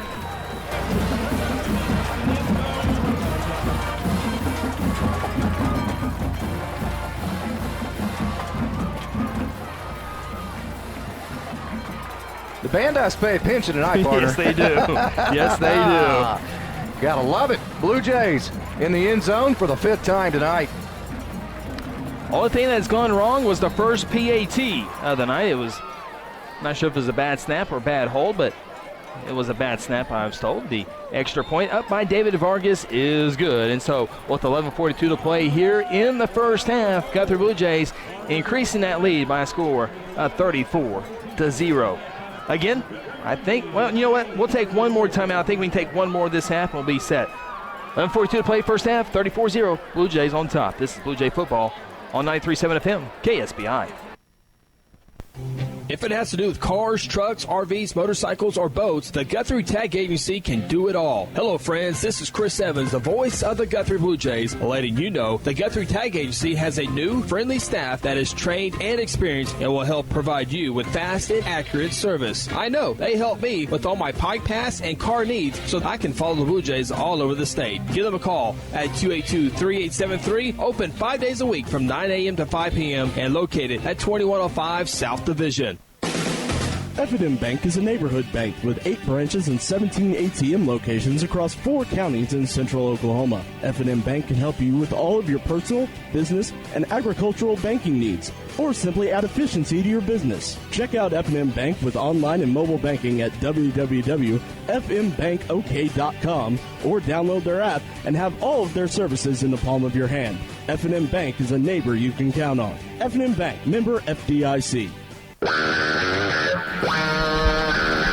Blue Jays with touchdowns in 13 seconds. Another sky kick. That ball's loose again, and the Blue Jays pick it up on the sky kick again. Northwest Classen never got close to the football, and the Blue Jays simply take it away for the second time in a row. Coming away with it that time was Hector Gooseby, and the Jays will have it inside the 35-yard line. That one was just too easy for the Blue Jays. So the question is Northwest Classen just this bad, or is Guthrie tonight just this good? And my answer to both of those questions would be yes, right? A little bit of both. Northwest Classen not very good. We all understand it. But you have to be very impressed with the way Guthrie's come out and played tonight, correct? Absolutely, as we have a timeout taken by Northwest Classen. Well, again, we will keep it here. We're all but good on our first half breaks. We'll go over some scores in the state of Oklahoma here in just a second as that page refreshes here. We're going to start with the meat and potatoes, the Logan County War, or are you going to tease me on that one, huh? I'll tease you a little bit on that one. Craig, who are you rooting for on that one? Let me turn your pot on here. Well, I got to root for Crescent. I got family from Crescent. Okay. They haven't won in a long time. Got to root for Crescent. Never beaten Cashin in the history of their program. Now you can root for Crescent, but who's going to win? I'm going with Crescent. Okay. Undefeated. The fact they got out to a 2-score early lead. Now, keep in mind, they had a lead in the first half of all of last year's game as well. Did not score in the second half. We were at that game. Yes. You and I were. So, just because they have the early lead does not mean they're going to win this game. We saw that with our own eyes, didn't we, Craig? Absolutely. And, of course, last season, that game was packed. Yes, it was. Trucks lined up around because the stands were full. Yep. People in the bed of their trucks watching that game. Yep. It was a huge atmosphere, big-time game. I'm sure it is this year, too. My beautiful wife, Laura, got her first teaching job at Crescent, so Crescent will always be special to me. Scoring update in a second. First down and 10 from the 33. A quick screen pass caught by CJ to the 30. Pushed out of bounds at the 25-yard line. Well, if this keeps going the way it is in Cashin, Oklahoma, the Cashin fans will be home and asleep by 9 o'clock. Crescent Tigers, 20-0. Ooh, bring it on strong, partner, huh? I don't think they're going to let up. Phil's listening, and he has lots of clients in Cashin. Absolutely. They're one thing Cashin has not done well is play offense at times this year, so getting behind that much is not a good situation for them. They call it the Highway 74 ball game. Second down and 1, inside handoff to Gavin. Tries the left side. Last time he touched, he went into the end zone. This time across the 15, carrying a couple pile of Northwest Classen Knights to around the 12-yard line, about a dozen yards or so for Gavin Bryce, and the Jays will move the chains with the first down play. It was just second down and 1, and the Blue Jays will bring in Dane Jenkins, and the clock back into motion. 11:24 to play here in the first half. The Highway 74 War. I love that name. That's a good name. And it rhymes. Crescent's made it a war in the last 4 or 5 years. Coach Fisher's done a great job of raising that program and bringing them closer to Cashin. Of course, Coach Shackelford always has Cashin up there in Class A. Crescent, a veteran ball club. Cashin, a young ball club this year. Handoff, right side, Gavin Bryson across the 10. He'll get to about the 6-yard line, 6 yards or so for Gavin. Second down, upcoming, under 11 to play. Jays on top, 34-0. Got to see Elliot Curry play. Elliot texted me last Saturday, wanted me to come see him play at UCO. and got to see him. Went with Coach Bennett and then Justin Stevenson and then Gavin Bryson. And I've got to say, Gavin throughout his career, especially younger, hasn't always had the best of mannerisms, the body language. But as a senior in high school, man, he has completely turned all that around. He is a very impressive young man. Pick up a 4, gets the carry here on 2nd down and 6 across the 5, breaking tackles, moving the pile inside the 3. Nice hard run there. It's a first down. It'll be first down and goal. Scoring update in Midwest City in the second quarter. Carl Albert 7, Bishop McGinnis 0. And just getting to talk to him for a couple of hours and just listening to him talk and the amount of respect that he shows and the body language that he exudes now, becoming a man. Gavin Bryson, it has been very, very impressive his senior year, and that's great to see. First and goal from the 1-yard line. Blue Jays with a couple tight ends in there. They'll hand it off up the middle. Gavin Bryson into the end zone untackled. And the Blue Jays are back on the scoreboard. Strike up the Guthrie Band.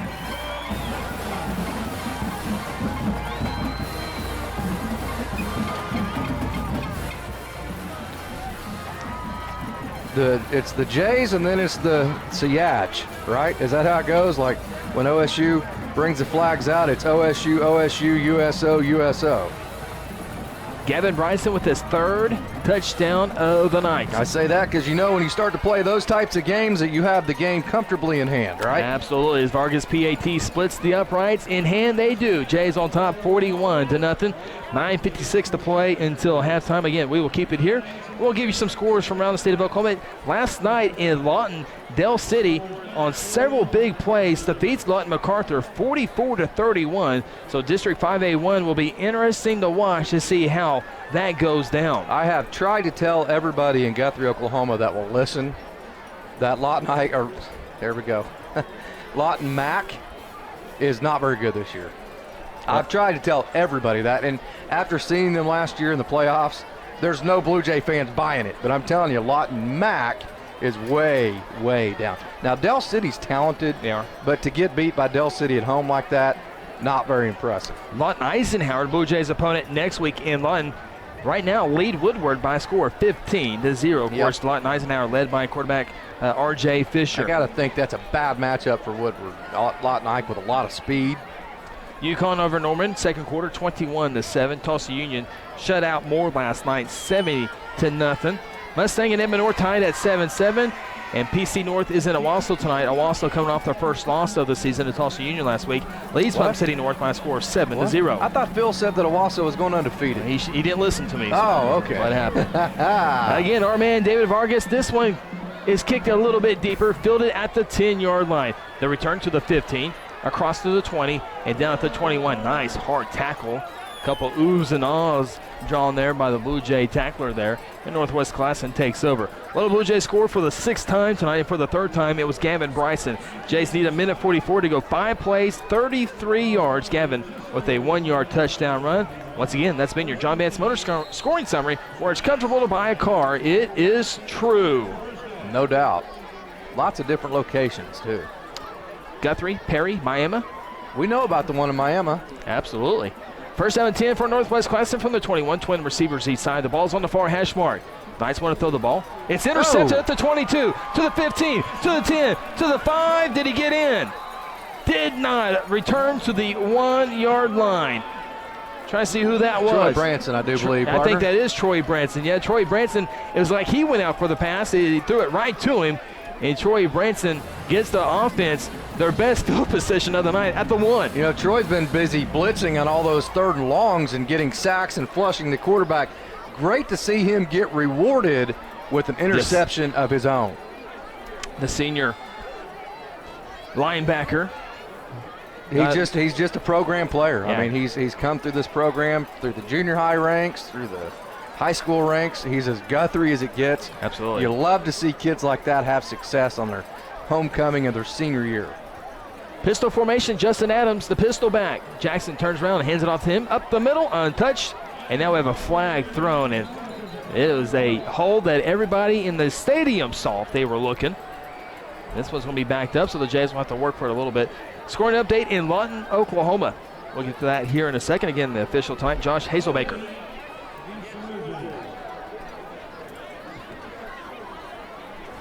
Scoring update in Lawton, Casey. We kind of saw it. Stillwater Pioneers, the only undefeated team in 6A Division II, on the road in Lawton tonight. Second quarter scored, Lawton 14, Stillwater 0. Yeah. Yeah. If you go back and you watch the high school huddles show Wednesday, unfortunately, certainly this is not in a bragging way, but we kind of saw that coming. You mentioned that. First and goal, sweep play. Handoff to Gavin Bryson. Gets to the 10-yard line. A minimum pickup there. They'll be bringing up second down and goal. Muskogee got a tough one, but there's no score in Muskogee as they host Booker T. Washington. Oh, wow. Boy, there's some athletes on that field. Absolutely. In Choctaw, kind of a little bit of a rival game. Midwest City at Choctaw, number 2 versus number 7. Midwest City 6, Choctaw 3. Oh, wow. Choctaw is ranked number 7? Yeah. Wow. Yeah. Out of 15 teams. They have a nice facility. We've done several small, but we've done a couple Morrison games there. Second down to go from the 10-yard line. Ball's on the far hash mark. Justin Adams on second down. Runs along the left tackle. Trying to kick it outside. Can't do it, but does get to the 5-yard line. Hard run there for Justin. It'll be third down and goal from the 5. 8:26 to play in the second quarter. Again, Guthrie on top, 41-0. You know, the last couple of years, the question's been coming into the season, who's going to play running back? Last year, Ty Doodlin filled that void. He graduates. You're thinking, well, okay, who's going to be the running back this year? Gavin Bryson, with this incredible work ethic in the offseason, gets bigger, faster, stronger, and has made himself a really, really good. And, you know, we mentioned early in the season, he's a little timid after he got the ball, hit in the hole, didn't burst through the hole. He's completely overcome that, and he's become a complete back. Defensive player a year ago, now can concentrate on offense this year. Third down, goal from the 5. Jackson rolls to the right, throws it to the right, and it's dropped at the 3-yard line. Intended receiver was Isaac Lewis. We'll see what Coach Kelly Beebe wants to do here, and I think they will bring on the field goal unit to send this to a 44-0 ball game. David Vargas, perfect on the season. Don't want to jinx him, but got to report what I got to see. David, 3 of 4 a year ago, 4 for 4 this year. His longest was from 43 yards. Ball's on the far hash mark. Jackson Waddell will put a knee down at the 12-yard line, so it will be a 22-yard field goal attempt. Again, left hash, kind of angle a little bit. Kick is, well, plenty enough, and he splits the uprights. David Vargas puts 3 points on the scoreboard, 44-0. 7:33 to play here in the first half, and we've scored enough to where we're out of breaks for first half. We are about a couple minutes ago. We'll do some score updates. So continue on in 6A Division II. Midwest City leads Choctaw 6-3. Sand Springs leads Ponca City, score 21-0. And Bixby leads Sapulpa by a score of 21-0. One other 6A Division II score in Deer Creek tonight. Enid Plainsman making the trip. And Deer Creek has a 3-point lead, 10-7. Yeah, Ponca City is looking carefully at that Sapulpa score, aren't they?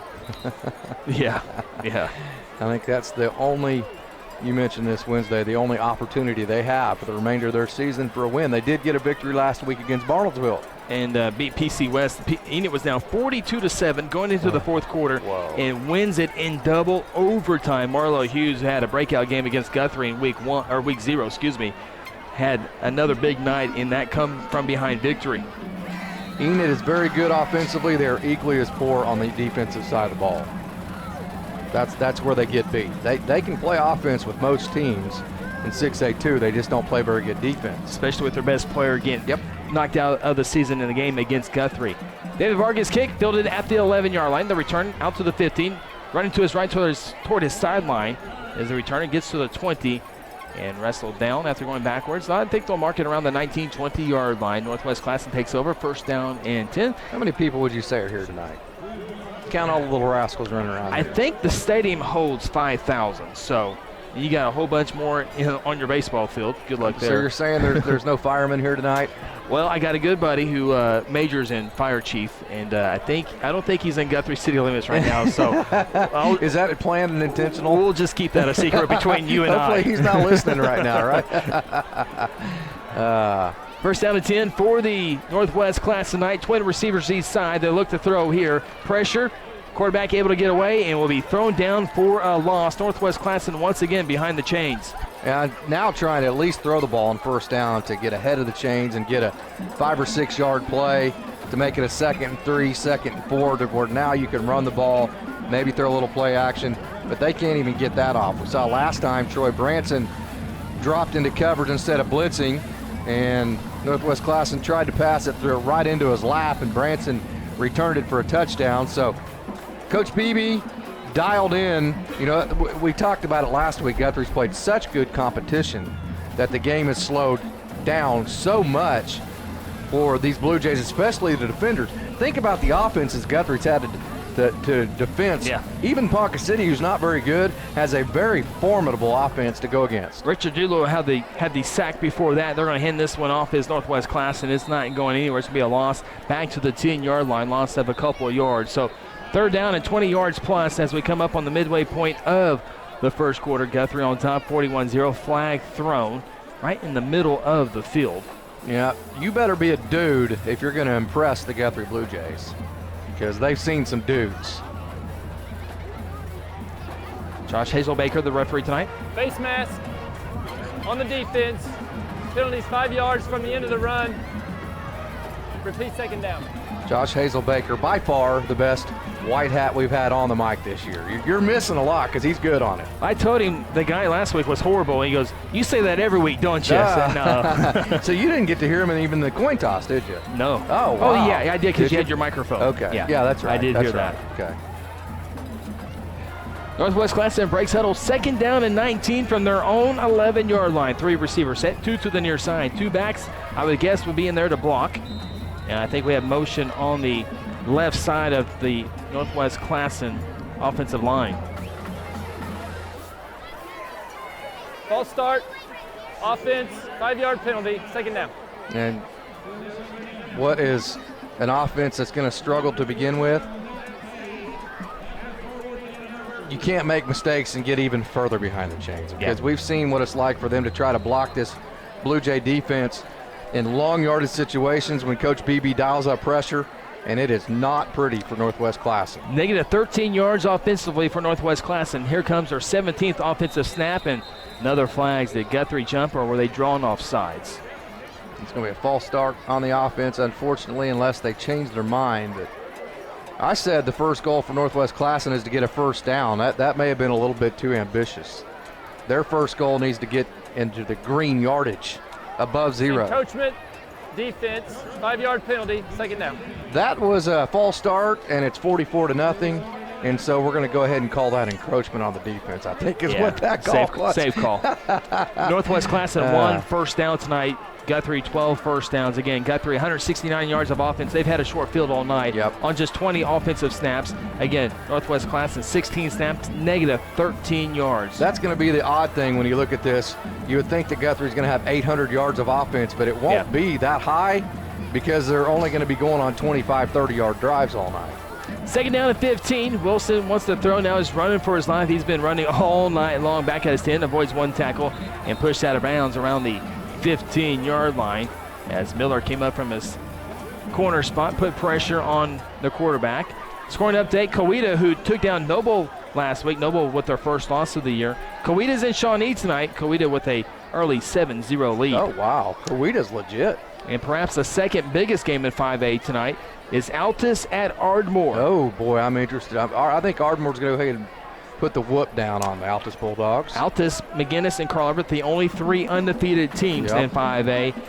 Altus 7, Ardmore 0. Really? That's in the first Altus quarter. must be legit. Vargas, their quarterback. They have another one of those coaches' kids at quarterback around that flex bone. Third down, 15 for the Knights. Empty backfield, 5 receivers set. Shotgun snap. Wilson looks right, wants to throw right, does throw it down left. And the pass is incomplete. Pass intended for number 7, Harper. And coverage by C.J. Ward. As if Coach Beebe wanted his secondary to get a little practice, went with the 4-man front instead of the 5-man front, and they did not bring a blitz. Almost wanted Wilson to be able to get rid of the football, so his secondary would have to play a little coverage. Kind of scrimmaging a little bit. Yeah, absolutely. We're up 44-0, but you're about to go to work. So he's your guy. Good luck. Yep. Crescent Tigers up 20-0. Is that right? Last check. I'll check it here in just a second. As Northwest Classen in punt formation. Northwest Classen getting ready to punt for the 5th time. They're averaging about 26 yards per punt. It's a good snap at the numbers. It's a line drive punt over the head of CJ. And it's fielded by the Blue Jays from the 42-yard line, quickly to midfield, to the 45, to the 40. It's Isaac Lewis, spins to the 35, flag thrown. We'll see that one, what that one calls, but Blue Jays will have it right now at the 34. In the area of holding, I would guess, against the Blue Jays. We could get our video coordinator, Kevin Roach, to zoom in on Mr. White Hat Josh Hazelbaker. He does a wonderful job on the mic. Get his call here in just a second. During the return, blocking the back on the return team. Penalty would be 10 yards from the spot of the foul. First down. You ask and you shall receive. Yeah. We've got the best coordinators of any team out there. Is Phil a coordinator? Not tonight. Not tonight. Okay. He got fired. He got Update in Cashin, Oklahoma. The Wildcats are on the scoreboard, but they're down 21, 28-7. So Crescent scored again, and Cashin scored. Morrison in Drumroy tonight. Morrison leads that one 32-0. Tonkawa's in Moreland. Tonkawa winning 29-0. Tonkawa has really turned it on. They beat Perry 2 weeks ago, which was very surprising to me. The Perry Maroons at homecoming tonight, looking to get over a 2-game skid. I believe it's homecoming in Pawnee tonight. They're beating Wellston 24-0. First down and 10 for the Blue Jays from midfield after the penalty. Handoff, Justin Adams, right side. He gets to the 46 of Northwest Classen. Second down 6. 3:36, 3:35 until halftime. Guthrie on top of Northwest Classen, score 44-0. Wellston has not had very good football throughout the years. But I'll tell you one thing they have had that is just absolutely outstanding. You know what it is? Ribs. Oh, yeah. The Pioneer Camp. Holy smokes. Right there on Highway 62. Off the charts good. I know they're not a sponsor, but it's far enough away where it doesn't matter, right? Yeah, no? Jackson Waddell, far side. Isaac Lewis catches it at the first down marker, trying to advance it past that, and he does by a yard out to the 39-yard line. 7-yard pickup. Jays needed 6. They get 7. Clock stop for the change of set at the 3-minute mark. Blue Jays play action pass. Guthrie running the ball. Coach Mick playing his Nintendo game like we're so used to seeing him do, having a whole lot of fun. As we get to look in the booth at him, we have windows, glass windows where we're right next door and we get to see them, and you can see Coach Mick having a whole lot of fun. First down and 10. Justin Adams, right side, big hole, 35, 30, cuts it to the 25, to the 20, reaching for the end zone, 15, 10, 5, touchdown, Justin Adams from 39 yards out, and the Blue Jays have now scored 8 times here in the first half. Strike up the band.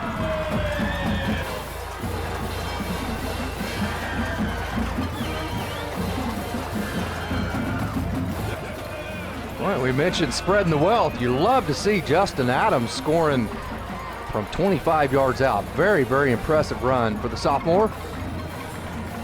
Coach Boxley's in the house. Coach, how are you?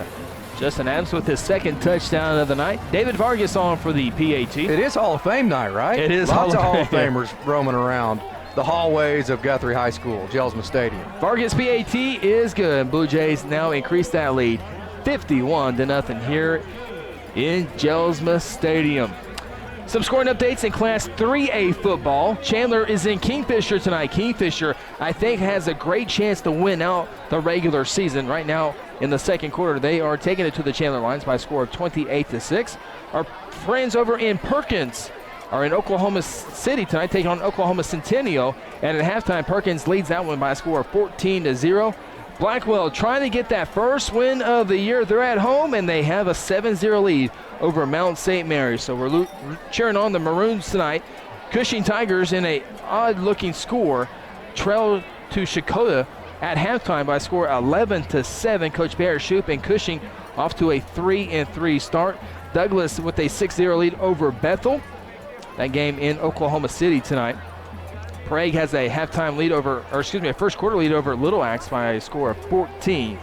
Those are some of the scores in Class 3A football here in Guthrie. Blue Jays on top of Northwest Classen, 51-0. 2A football again. That's the Millwood class. Millwood state champions a year ago. They returned 20 of 22 starters from a year ago. And they're off to another good start. We'll get that score here in just a second. Tonkawa has a 29-0 lead over Moreland. Vargas kick left to right. Fielded at the 11-yard line. Returns center of the field, 15. Now angling to the right side toward the sideline of Northwest Classen. And he'll get to the 20-yard line. First down and 10 for Northwest Classen. The latest scoring drive for the Blue Jays, Justin Adams' 39-yard touchdown run caps off a 3-play, 50-yard drive, 93 seconds off the clock. That scoring summary brought to you by the John Vance Motors, where it's comfortable to buy a truck. And we've mentioned it several times tonight, and we mean it. You know, when you have these games, and was that 39 yards? Is that what that was? Yeah. 39 yards, yeah. You want to come out, and you know you're pretty much going to win unless just everything goes disastrous, but you want to out-execute your opponent. You don't want to out-athlete them. Running the football the way the Blue Jays have, the way they've stopped the run, the way they've gotten pressure on the quarterback, that has happened. Wilson option play, cuts it up now from the 20 and got across for a second, then went backwards. Forward progress will get it back on a loss of 9 to the 19, a 1-yard loss. Troy Branson in on the tackle. Real quick, want to get these Class 2A scores in. Hennessy is at Perry. Perry in danger of losing 4 in a row. Hennessy looking for their first win of the season. It's 6-2 Hennessy with the lead. Coach Cole having some problems over there in Perry, Oklahoma. 4 in a row if they lose. Wow. A good win in Chisholm tonight. The Alba Goldbugs undefeated at Chisholm, who's 5-1. Second quarter score, Chisholm 12, Alba 7. Good game. Good game. Good game. Second down and 11 for Northwest Classen. 2 receivers each side. 1 running back on the right side of the quarterback. Wilson looks to throw, steps up in the pocket. He'll take off with this one, has a blocker downfield. Running on the right side in front of the Northwest Classen bench. He goes across the 30. Depending on the spot, I think they're going to give it to him. It's going to be a first down, and Northwest Classen has their second first down of this first half. Minute 13 left on the clock. You mentioned Chakotah a minute ago in their game, and you know the 2 most famous people from Chakotah? Carrie Underwood. Yeah. It's where Jason Turk got his first job out of college. Jason Turk. He was the head basketball coach straight out of college. Dad and I went and refereed a game for him there. That would have been about 1997. Probably my first year I was here at Guthrie. Stillwater Pioneer, Oklahoma State Cowboy. Of course, Turk was originally from Collinsville. Wilson drops the football on a first down play, picks it up, throws it at the last second, shortstops his intended receiver at the 35. Pass is incomplete. 40 seconds left in the first half. Again, all Guthrie tonight, 51-0. Yeah, if you're looking on your YouTube feed, Northwest Classen has that LSU Tiger look all the way up until when the game starts, right? Why did they fire Les Miles? Well, to hire Ed Orgeron, yeah. The question is, will Orgeron make it through the entire year? I doubt it. Well, if you're that administration, you hire him. You don't want to fire him in this first few games of the year. That was kind of like whenever West Virginia hired Bill Stewart because he was a sentimental pick. Yeah. And then they went and got Dana Holgerson in the middle of the season. First down and 10, almost intercepted. Pass is caught across the 30, across the 35.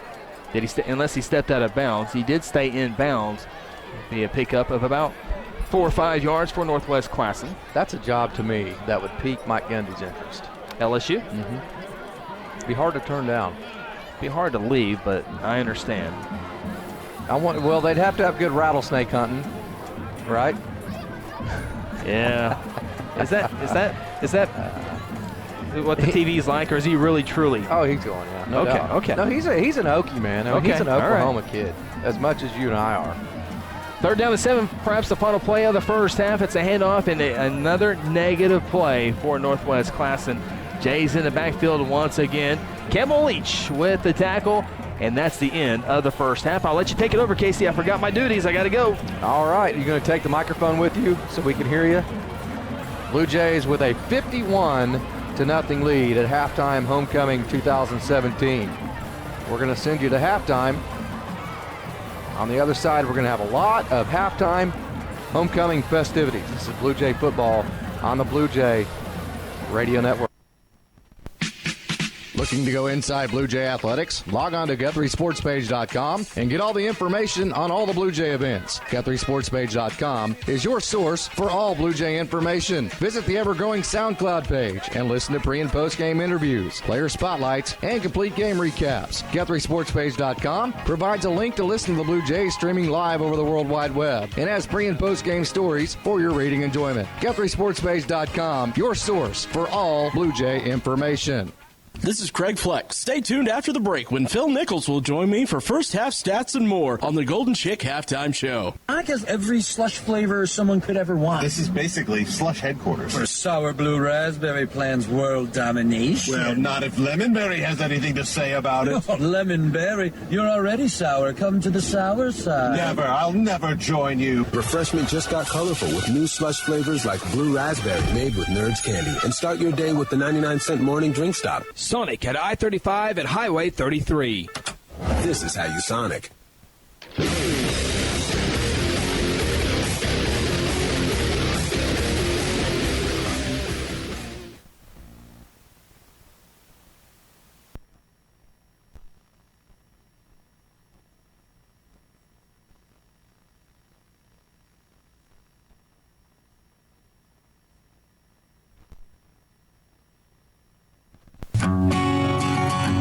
These tenders have always been my number one. Crispy, tasty, crazy delicious. They rule. Celebrate Golden Chick's golden anniversary with Golden Tenders. Pick up the $6 3-tender deal today. 3 crispy hand-battered tenders, fries or mashed potatoes, a hot roll, gravy or sauce, and a 20-ounce drink. All for just $6. 50 years. You rock, Golden Chick. Golden Chick. This is the Golden Chick Halftime Show. John Vance Auto Group is proud to be a sponsor of Guthrie High School football. We're all about Guthrie and the people who live here. It's all true started with looking at our competitors and watching some of this, what I call geeky advertising that is not true. Our it is true deal is the fact that when we tell you something, it's really true, everything we do. And the people that talk about us and the things that you're told by your neighbors, believe it, we do take care of our customers. John Vance Auto Group.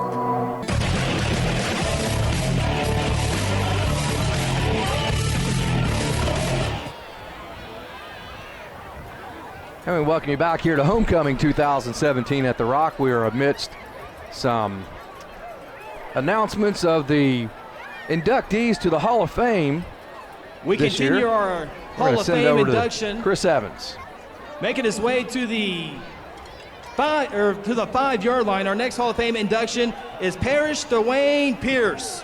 Parrish graduated in 1992 while participating in football, wrestling, track, and baseball. He was a proud member of the Honor and Show Choir as well as the Black Heritage Club. He was a 3-time state placer in wrestling, topping off his senior year with an undefeated state championship. In 1992, he was an All-American wrestler and an honorable mention All-State football player. Ladies and gentlemen, Parrish Dwayne Pierce. He is escorted by Hall of Fame Athletic Director John Chappell, and he has a son, Takori Pierce, in 7th grade, that's on the 7th grade football team. So more Pierces coming through. Our next Hall of Fame inductions is the 2002 Guthrie High School Football State Championship team. How about that? The first team ever to win a state title. And the first year The with you as season a started with broadcaster. a loss in Shawnee, and 4 games into the season, the Blue Jays were just 2-2. But after a Week 4 loss to Douglas, a new offensive scheme was brought forth and was followed with 10 straight wins. Seems The like state took yesterday. official notice with an overtime win over Carl Albert, and the Blue Jays went on in the playoffs to take down Ardmore, Tulsa East Central, Chickasha, and Tulsa, Washington. The Blue Jays never once trailed on the scoreboard in the state championship game at Lewis Field in Stillwater and claimed a 16-13 win for the program's first ever state championship. Ladies and gentlemen, I give you the team that knocked the door down, and we welcome them back to Gelsman Stadium, the 2002 state championship football team. How about that? Joshua Wayne Scott, I see. Kyle Smith, I saw him earlier today. Colby Wagner back. Kyle bought me a candy bar and a Diet Coke. He said, Coach, come on over. I got this one. So I think that's David Washington in there. I see Brent Hodge in there, too. We also want to recognize Mallory Michael Cowden Smithson. Woods, who could not be here tonight. She was a graduate of 2005 Mallory was a state track champion in 1600 to 3200 and 4x800 relay team. Mallory Cowden Woods, ladies and gentlemen. Congratulations to the class of 2017 Hall of Fame of Guthrie High School. This is the Hall of Fame inductees, and what an awesome scene it is here at homecoming. Chris Evans on the PA there, and boy, very impressive group, isn't it, Craig? Absolutely. You know, I went to high school with all those guys. And I was class of 04. That was my junior year when they won that state championship. I was up in the stands, could barely see for all the fog. Yeah. But you look back and the 02 team for Booker T had 2 NFL players, Felix Jones, Robert Meacham. 2 first-round NFL draft picks. Yep. And then 9 Division I football players, Quentin Chaney, Jonathan Brown. They had them all over the field. So, when you look back on that team, the accomplishment just grows. Yeah. You know, and to beat Tulsa Central there, you know, and the run that team went on, oh my goodness, the run that team went on was probably the most impressive run. Obviously, the other 3 teams went undefeated, but to me the best run was 02.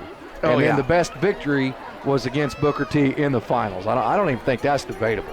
Well, just the quality of opposition across 5A for that season was at a level that we really haven't seen since. When you look at teams like Ardmore that season, when you look at teams like Douglas that season, Carl Albert, Booker T. I mean, it was a stacked class that year. Yeah, remember Chickasha. Russell Rush hit the field goal, and then Kyle Smith in overtime got the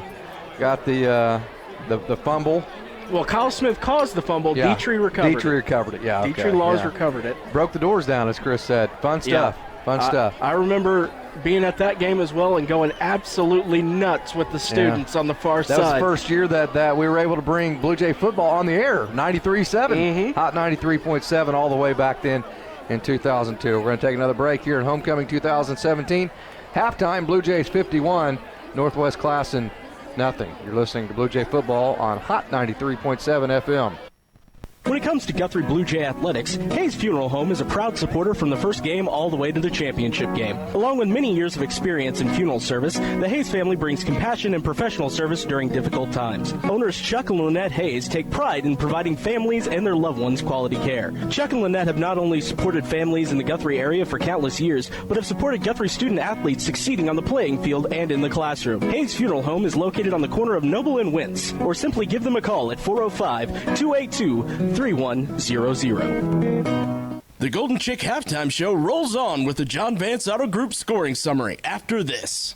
I'm Mike Gundy, head football coach of the Oklahoma State Cowboys. Respect of the opponent, spectators, coaches, and officials is necessary at all levels of athletics and activity programs. Your conduct is a direct reflection of you, your community, and your school. Sportsmanship is everyone's responsibility. Do the right thing.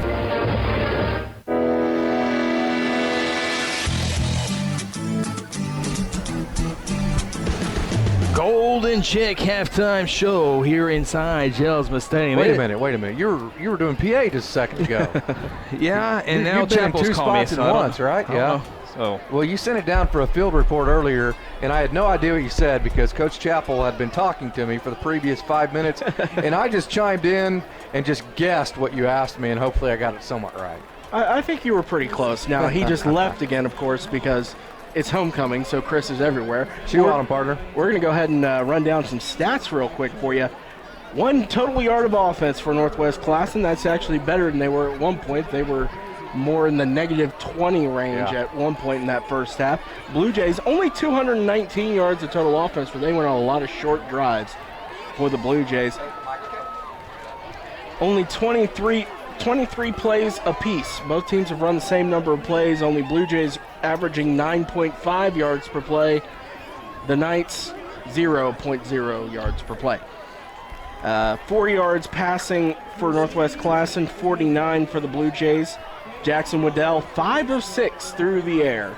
1 touchdown, no interceptions. Blue Jays did pick off a pass from the Knights, took it all the way back to the 1 yard line. Only ended up getting a field goal out of it, however, because of a penalty on a touchdown play. 170 yards rushing for the Blue Jays on 17 attempts. That's 10 yards per carry. 16 rushing attempts for the Knights, -3 yards for them. 4 penalties for the Blue Jays for 30 yards. Probably their roughest penalty half we've seen out of them in a few weeks, as they've been a lot better on the penalty side of the ball than they were earlier in the season.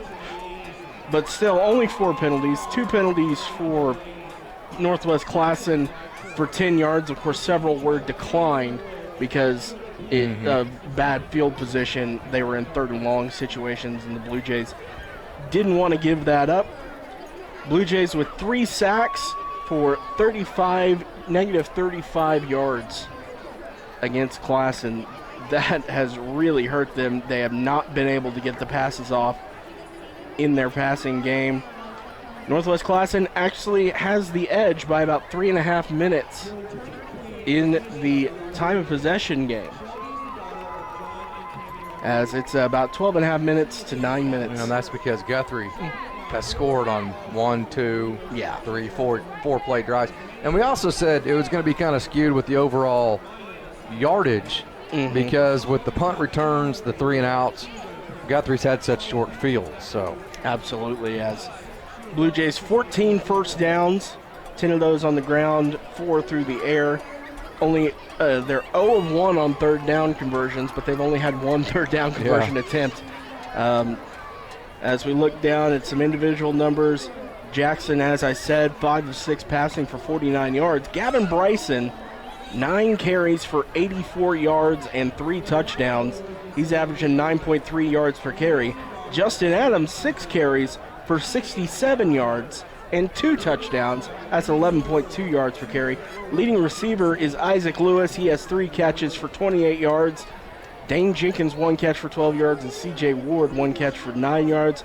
Leading tackler was Hector Gooseby, actually, in that first half, followed up by Dane Jenkins, who also had a sack and 2 tackles for loss. As those are your individual stats and your overall stats for that first half. As we're just about set here, the homecoming coronation is over, and we're going to go back to Hall of Fame announcements. We're getting ready to honor the 2007 state championship team. 10-year reunion. Is that unbelievable? Wow. 10-year reunion. It was 10 years ago that the Blue Jays went undefeated in 2007. Mackay Staley, Justin Chappell, Josh King, Clayton Smith, Keaton Callens. Keaton Callens, Jonathan Washington. Wow. Hayden Seifert. No, I think he was 13, wasn't he? Yeah. Let's see. He was 11. He was 2011. Did we mention Dante Foster? Yeah. How do you forget him, obviously? We're going to go back to the PA, and Chris Evans is going to take it over here in a minute to honor the 2007 team, and when he does, we're going to turn it back over to him. So we're going through all of the homecoming festivities as we talk. I see Cale Coppin in the middle of the field, Isaac Lewis, Parker Rainey. We continue on with the Golden Chick halftime show here. The Blue Jays with a 51-0 lead. An extended halftime here. And again, you know I hate the Golden Chick halftime show because I spend the whole halftime show wanting rolls. Wanting roll, yeah, no doubt. They're good, aren't they? Yeah, and then, some gravy with the chicken tenders. They don't make anything that's not good. You all right there? I'm fine. I don't know about you our knock table. everything over there, partner. Well, I don't have a swivel chair. We're going to try to get this announcement. We're going to get some homecoming announcements here. Have they announced the queen yet? I believe they did. Who was the queen? You'd know better than I would. I didn't pick up on it.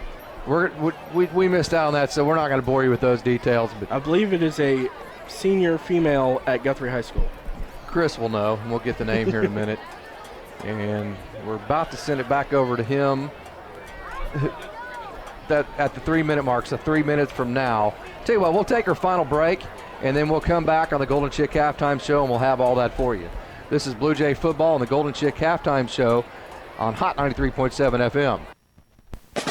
Hey, Blue Jay fans, Eskridge Chevrolet is a proud supporter of Guthrie High School sports. This season, Eskridge Chevrolet at I-35 in Guthrie is cheering you the whole way and will help you score a game-winning deal in getting the new or used vehicle that you need. Don't worry about your credit history. Eskridge Chevy can get you approved. Come see us at Eskridge Chevrolet, just a short drive to I-35 in the Guthrie exit on Division Street. Call 1-800-NEW-CHEVY or visit EskridgeChevy.com. Sometimes you need immediate care and can't get in to see your doctor during regular hours. With Mercy Convenient Care in Guthrie, you can walk in without an appointment and get the medical attention you need at a lower cost and with shorter waiting time than your local emergency room. The Mercy Convenient Care is located at 2919 South Division. For any concerns, call 405-282-6301. Services are provided by Mercy Hospital, Logan County. Choose Guthrie. Choose Mercy. The Golden Chick Halftime Show continues. Coming up next, we get you ready with the Eskridge Chevrolet keys to the second half, as well as the Mercy Health Report. These tenders have always been my number one. Crispy, tasty, crazy delicious. They rule. Celebrate Golden Chick's golden anniversary with Golden Tenders. Pick up the $6 3-tender deal today. 3 crispy hand-battered tenders, fries or mashed potatoes, a hot roll, gravy or sauce, and a 20-ounce drink. All for just $6. 50 years. You rock, Golden Chick. Golden Chick.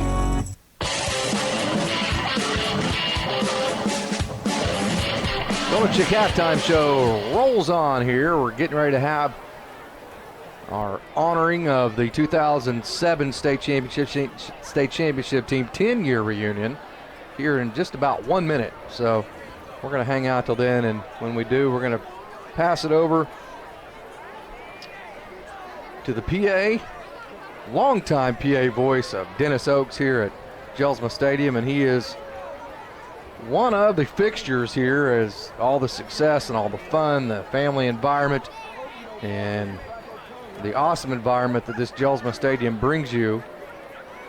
He's certainly a large fixture in that. We're going to send it over to him here in a minute and honor the 2007 State Championship team.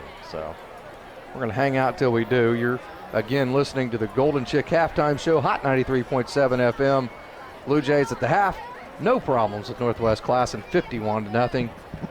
Guthrie has done just about anything and everything they've wanted, and we are just about ready to send it over to the PA voice, Dennis Oaks, here in about 5 seconds.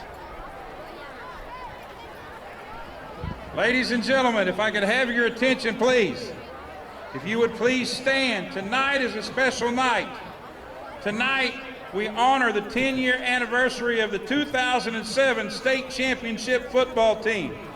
The 2007 state champions were Guthrie's first perfect team with an untouched 14-0 record, and they left their marks as one of the best teams ever assembled in the state of Oklahoma. The Jays offense scored 764 points, including scoring 61 plus points in 8 games, and ranks among the most points scored in the nation. In the 4 playoff games, they outscored their opponents 183-51. Perhaps the best defense they ever saw that year was in practice. The Jays defense shut out 7 opponents and only allowed 89 points all season. That is an average of 1 touchdown per game. In the first 11 games of the season, the Jays defense held their opponents scoreless in 39 of 44 quarters. Please stand, celebrate, and welcome back the 2000 State Championship Guthrie High School football team. 2007 state champions, there they are right in front of you. For those of you watching the video feed, Coach Beebe going over and congratulating every single one of them.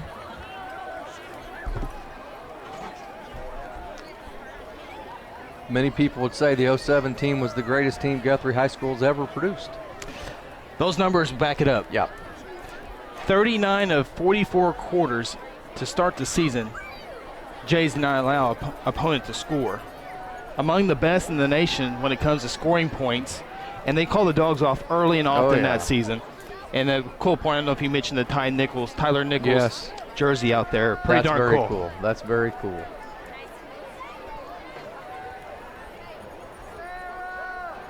Of course, the state championship team led by Coach Rafe Watkins in 02, 07, 11. Coach Kelly Beebe, a big part of that as the defensive coordinator. And Coach Woodard, many players on that, many coaches still on the coaching staff. Coach that ball club, of course, Coach Michael Harmon, a player. Coach Sanders, now both of those are coaches. But 07 state championship team, unfortunately, some of the bigger names that a lot of fans remember that year, Kai Staley, Keaton Callens, they're coaching in Muskogee, so they couldn't be here tonight. But just a special group. And I go back to that state championship game in 2007 against Bixby. They scored 16 points, and they said, that's enough, we'll let our defense win it. So it was just that was a fun season. I remember you saying, you said it best over and over and over, the pressure that was on them because they were so dominant, they had all the pressure to win it. Yeah, there were a lot of games to where they weren't necessarily excited, they were more relieved. Yeah. And obviously one of the coaches on our coaching staff now, Michael Harmon, was on that team as well. He does a wonderful job, so that was a dominant team. Josh King, Clayton Smith, Dante Foster. I shouldn't probably start naming names because there's so many that we might lead off, but that was such a fun season in 07. Of course, Blue Jays were state champions in 2011 and 2013. Those will be our next reunions here in the next coming years. But what a fun night here. You're winning big on the scoreboard. You got a stadium full of people, and you're honoring several great athletes for the Hall of Fame. You're honoring the 2002 and 2007 state championship team. So just a fun night here in Jelsma Stadium. This is the Golden Chick Halftime Show. We invite you out to Golden Chick after the ball game at I-35 and Highway 33. Go see Lula and her great team. They are among the top in the nation in production and sales across the nation. Of course, Golden Chick is based out of Texas, but Lula and the crew have made their impression, and it's all because of great service. The food is tremendous, but what sets them atop is their great customer service, whether you go through the drive-thru or go inside. And, of course, you got to go inside because you get free ice cream. Yeah, no doubt. You got to get free ice cream at Golden Chick, so we appreciate them for all that they do. We have a flag on the field? I haven't heard anything. We're getting ready to hear it. Wow. Let me undo your 5 and see if it.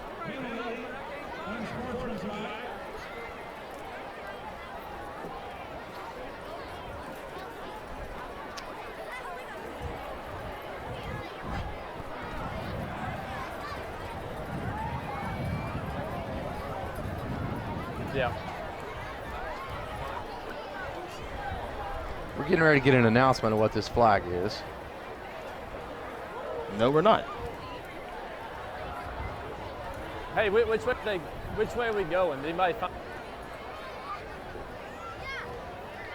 Well, I guess Josh Hazelbaker unmuted. Oh, here we go. Yeah, he just muted himself again. So he unmuted like he was getting ready to give us an announcement and then didn't give us one. So sorry about that. Not sure what that penalty was. Some sort of an unsportsmanlike type penalty, but we'll get that explained here in just a little bit if we can, as the halftime show just about over here.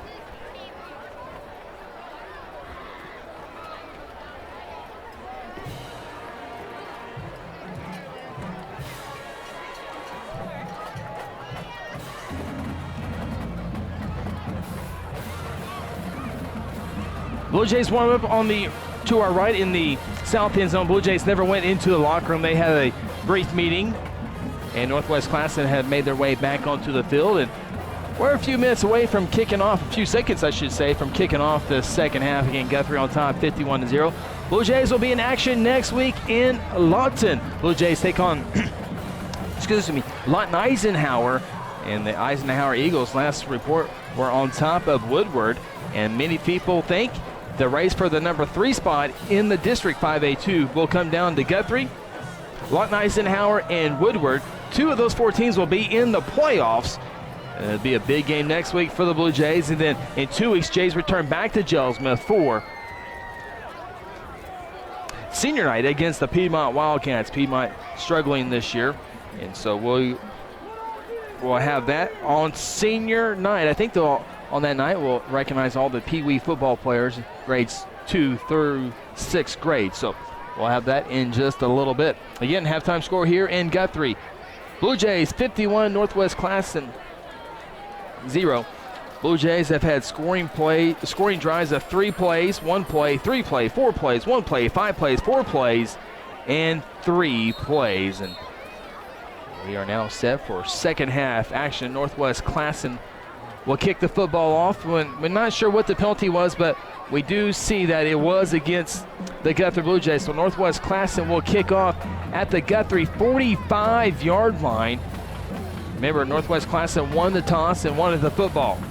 I wonder if maybe the halftime went too long or something, and they penalized Guthrie for not being timely as far as starting the second. That's the only thing I could think of. Well, we have our first setback on homecoming.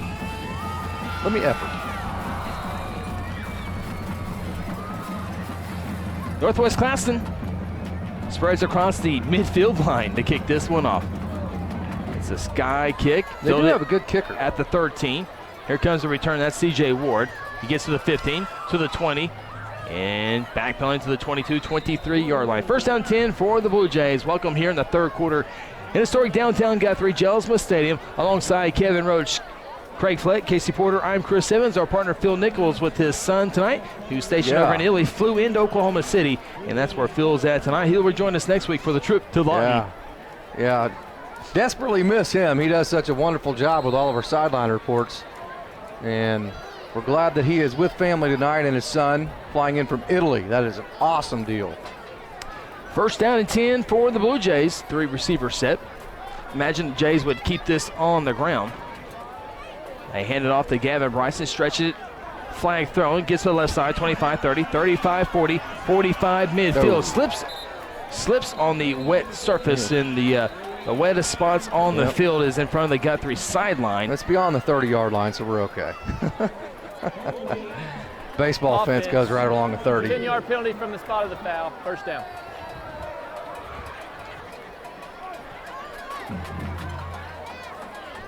So Guthrie, with a penalty to start the second half, gives Northwest Classen 15 yards of field position to kick with. So they sky kick one, and then a holding penalty on the first play of the second half. So ominous way to start the second half. Scoring update, Midwest City, Carl Albert 14, McGinnis 6. That game is now in the third quarter. First down and 21 for the Blue Jays. 2 receivers to the near side, 1 receivers to the far side, 1 back set. That's Gavin Bryson. Shotgun snap. Handoff. Jackson to Gavin. And Gavin will get near the 15-yard line, just shy of that 15-yard line. By far the worst fielding position. In fact, this is the first field position Guthrie's taken over on their own side of the football field. Obviously, that's because you didn't get a great return, and then obviously you had the penalty to start out with, the 15 yards that Northwest Classen had, and then you had the penalty on the first play. So we said you wanted to out-execute the other team. You didn't want to just come out and be sloppy and beat a team just because they're bad. You did that in the first half. Guthrie was outstanding. You don't want to come out in the second half with a big game next week and play sloppy. Second down 15. Jackson has a man wide open. Isaac Lewis, and overshoots him by 3 yards. Jackson was hit as he threw the ball and was rolling it toward his left with the right-hander. Just a touch too strong. As Isaac gets underneath that one, he would be gone as we have a running clock here in the second half. I think that's the smart move. You hate to see that for any unit, but whenever you have about 20 kids on your team, maybe 25 max, and it's 51-0 at halftime, definitely the right thing to do. This is when you're a player that don't get in too much. You get close to the coach and start pesking to get in the ball game. Coach, I'm open, right? Third down and 15 for the Blue Jays from their own 15-yard line. Jackson looking to throw again. Pass caught by Hinkle at the 20. Gets to the 25, down at the 27. About a 12-yard pickup. And the Jays will be Looking at a fourth down, and we'll call it about 7 yards. And for the first time tonight, the Blue Jays will have to punt the football away. Good for Northwest Classen. We talked about them needing to get a first down. That's their first game inside the game. They did that in the first half. They got 2 of them. Now they get a stop defensively. So now your next goal, they got in green yardage, meaning they're above 0. Now the next goal, obviously, for them with this good field position would be to put points on the board. David Vargas, after a good snap to him, a nice booming punt, bounces at the 30, and Classen will get away from that one. It was scooted out of bounds, and Northwest Classen have a first down 10. Scoring update, Ardmore, Oklahoma. Altus Bulldogs trying to stay undefeated. At halftime, lead the Ardmore Tigers 14-7. Wow, that surprises me. I was willing to say that Ardmore was the second best team in the state of Oklahoma after tonight. Doesn't look like I'm going to be able to make that statement. 46-yard punt by Vargas, no return. First down 10 for Northwest Classen from the 28. Of course, Altus and Ardmore could be first-round opponents for the Blue Jays, depending on how the rest of the season finishes out. Twin receivers each side for Northwest Classen. Empty backfield. Shotgun snap on first down and 10, and Wilson gets away, has the edge, but that edge is only good for a couple of yards. And the Blue Jays bring him down for a loss. Not much going for Wilson in the Knights here tonight. Southeast is at El Reno. The Indians, trying to get to 500 this season, have a 23-7 lead over Southeast. 14-6. That's a little closer than I thought. I cannot believe that Bishop McGinnis has held Carl Albert to only 14 points. That was updated a minute ago, so that's pretty recent. Yeah, that game in the third quarter. Northwest Classen at the line of scrimmage, second down and 9. Hand off to the fullback, trying to get to the left side, and again, just the yards are tough here tonight for running back. There was Harper along the left side. Third down, we'll call it 6, maybe 7 for Northwest Classen. We'll see how the Stillwater Pioneers are doing. The only undefeated team in the 6A Division II. They're in Lawton tonight. I don't think I want to hear this update, partner. In the third quarter, Stillwater Pioneers 3, Lawton 28. Yeah.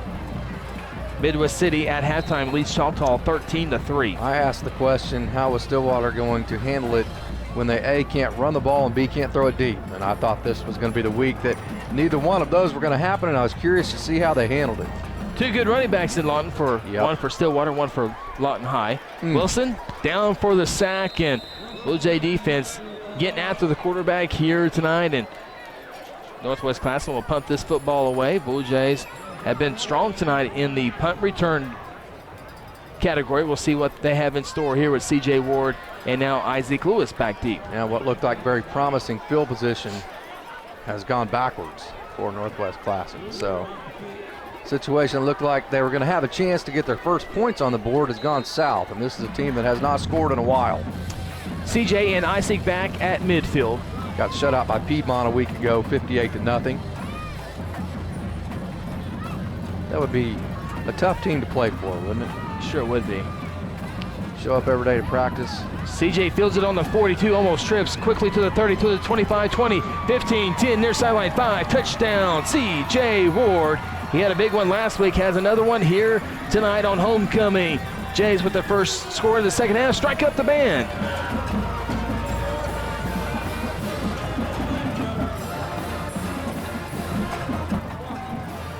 C.J. Ward basically caught it in stride, and the only thing that was going to keep him from scoring is if he slipped down. Yeah, almost did. Yeah, almost did on the wet surface, and kept his balance. Once he did, you knew it was golden goalpost. David Vargas coming on for the PAT. Guthrie on top, 57-0, trying to make it 58-0. Only snap, hold, kick. Hits the rock, and it's good. Guthrie now on top, 58-0. Timeout from Jelsma. This is Blue Jay Football, 93.7 FM, KSBI. At Terra Insure Group, you'll be helped by lifelong Blue Jay fans. Jason Herzl, Dennis Oakes, and Seth Robbins. They aren't limited to any single provider. They'll work with you to find the carrier and the plan that fits you best. Terra Insure Group is an independent insurance agency specializing in home, auto, and commercial lines of insurance. Call Terra Insure Group at 293-4880 or stop by at 2403 South Division or visit them online at tigok.com. Terra Insure Group, insuring your world. If it has to do with cars, trucks, RVs, motorcycles, or boats, the Guthrie Tag Agency can do it all. Hello, friends. This is Chris Evans, the voice of the Guthrie Blue Jays, letting you know the Guthrie Tag Agency has a new, friendly staff that is trained and experienced and will help provide you with fast and accurate service. I know they help me with all my Pike Pass and car needs so I can follow the Blue Jays all over the state. Give them a call at 282-3873, open 5 days a week from 9 a.m. to 5 p.m. and located at 2105 South Division. Blue Jays on the scoreboard for the 9th time tonight. This one's a special team score. 41-yard punt return for C.J. Ward. Score now 58-0. Blue Jays over Northwest Classen. Vargas kick right to left on your 93.7 FM dial. Fielded at the 3. The return quickly to the 10, out to the 12, to the 15, and maybe to the 16-yard line. Northwest Classen takes over, first down and 10. 5:43, 5:42 to play in the third quarter. We have a running clock here, so we should be... it runs unless you score. Yeah. No, it's not running right now. Well, you know, you have the 2007 state championship team here celebrating their 10-year anniversary. They're used to running clocks. You might as well have a running clock. We're nostalgic like that, right? Yeah. Now there it goes. Fun day here in Guthrie, no doubt. No doubt. The game just was icing on the cake. The parade, the after party should be fun. Cade Whitfield in a linebacker right now. First and 10 from the 17. Blue Jays got a little gritty on the ends, and it'll cost them in penalties. Encroachment, defense, 5-yard penalty, still first down. Blue Jays now, just their second penalty of the night, 15 yards. With the penalty, brings up first down and 5 now from the 22-yard line. Twin receivers to each side of the formation. Ball's on the near hash mark in front of the Guthrie bench. Wilson looks far side, throws far side. It's intercepted. Oh, no, it's dropped. Boy, oh, boy. You know what I had flashbacks to? Remember last week when he had a pick six at McGinnis that would have given the Blue Jays the lead? Yeah. And it was the same sideline, same direction, everything. That was C.J. Ward. If he brings it in, he could have moonwalked into the end zone. He would have scored his second consecutive touchdown in a row. That's absolutely right.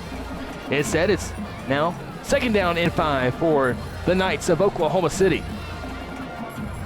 Wilson, far side, caught by the slot receiver, and it's incomplete. They're going to call it an incomplete pass at the 25-yard line. It would have only been a 3-yard pickup instead. Now it is third down and 5, 4:18, 4:17 left in the third quarter. And when you watch film, you know, for Coach Beebe, Coach Mick, especially as the head coach, and you look at their scores, 58-0, Piedmont haven't been very good, but yet then you turn on the film and you see 7, and all of the athletes, they have 10 and 21 and 24. You just go, holy smokes, man. Yeah. If we, you know, they have the athletes to hurt us. It's a nightmare because everybody expects you to do what you're doing tonight, but yet they have great athletes. Third down and 5, they're going to try to run for it, and it's not going much farther. Just back to the line of scrimmage is all the Knights are going to be able to get.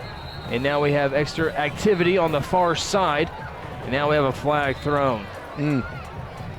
I think C.J. Ward and the receiver for Northwest Classen going back and forth. Both players had plenty of chances to walk away. They don't do that, and now two Blue Jays will come off the field as Coach Kelly Beebe made his way onto the field beyond the numbers to stop anything that might go any further as C.J. Ward and Hector Gooseby come off the field.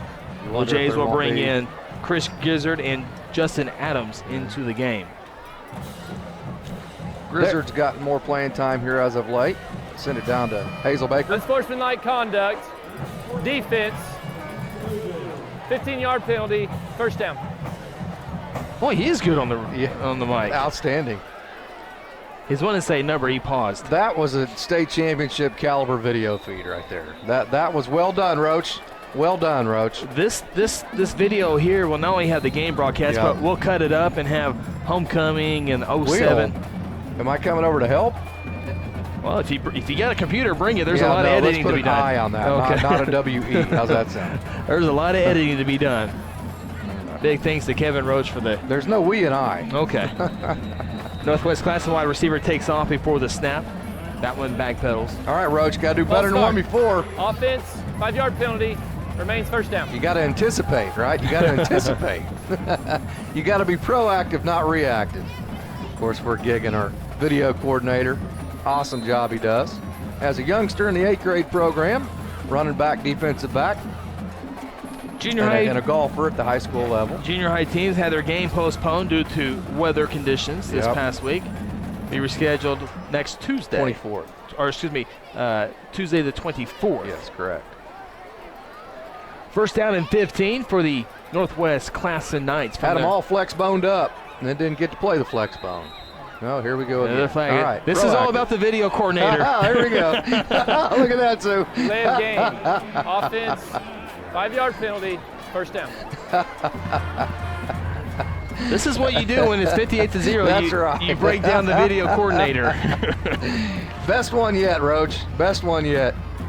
Of course, if you're out there in radio land, you want to see what this game looks like, you can go to GuthrieSportsPage.com, click the game story, or you can go to YouTube.com/Guthrie News and get the live feed of tonight's ball game. And it will be replayed soon after we exit the air tonight. Yeah. Is it called replayed or archived? However you like to see that. Okay. Archive. First down and 20 from the 27 for Northwest Classen. 4 seconds on the play clock. Wilson wants to throw. No. Here comes the pressure.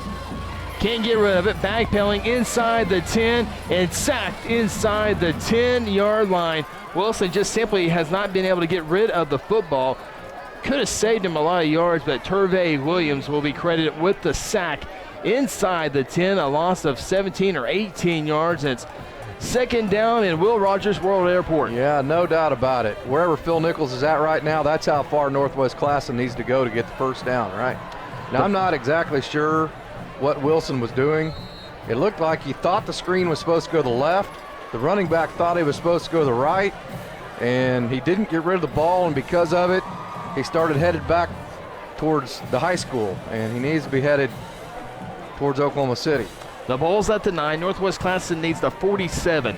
Second down and 38. Of course, this would be the type of play they could complete. Just heave it up and let an athlete try to make a play.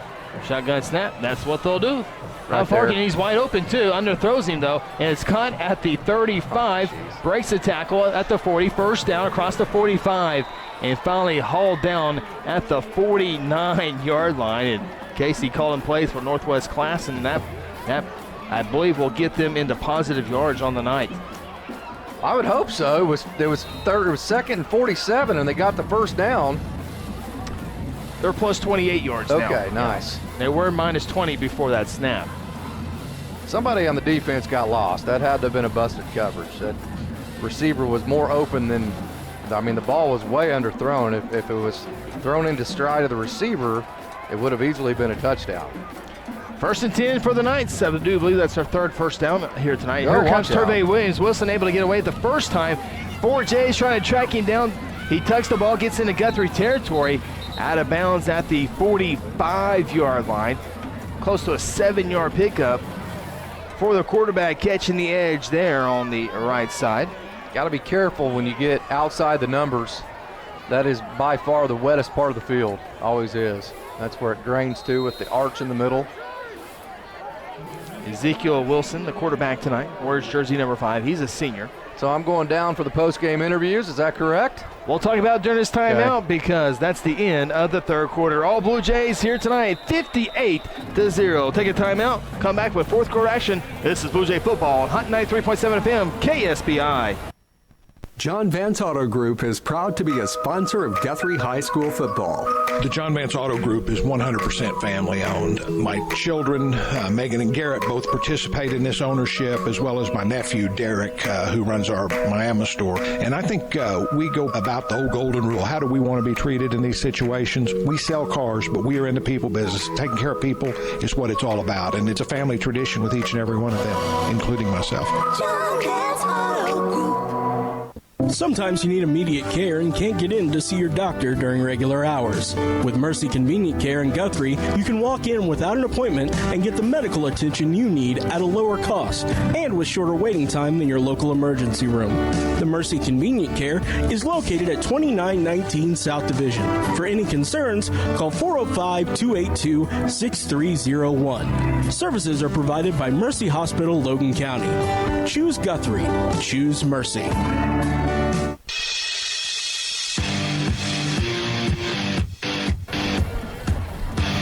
Gelsma Stadium here in the heart of downtown Guthrie. Alongside Kevin Roach, Craig Flett, Casey Porter, I'm Chris Evans. Fourth quarter action underway here.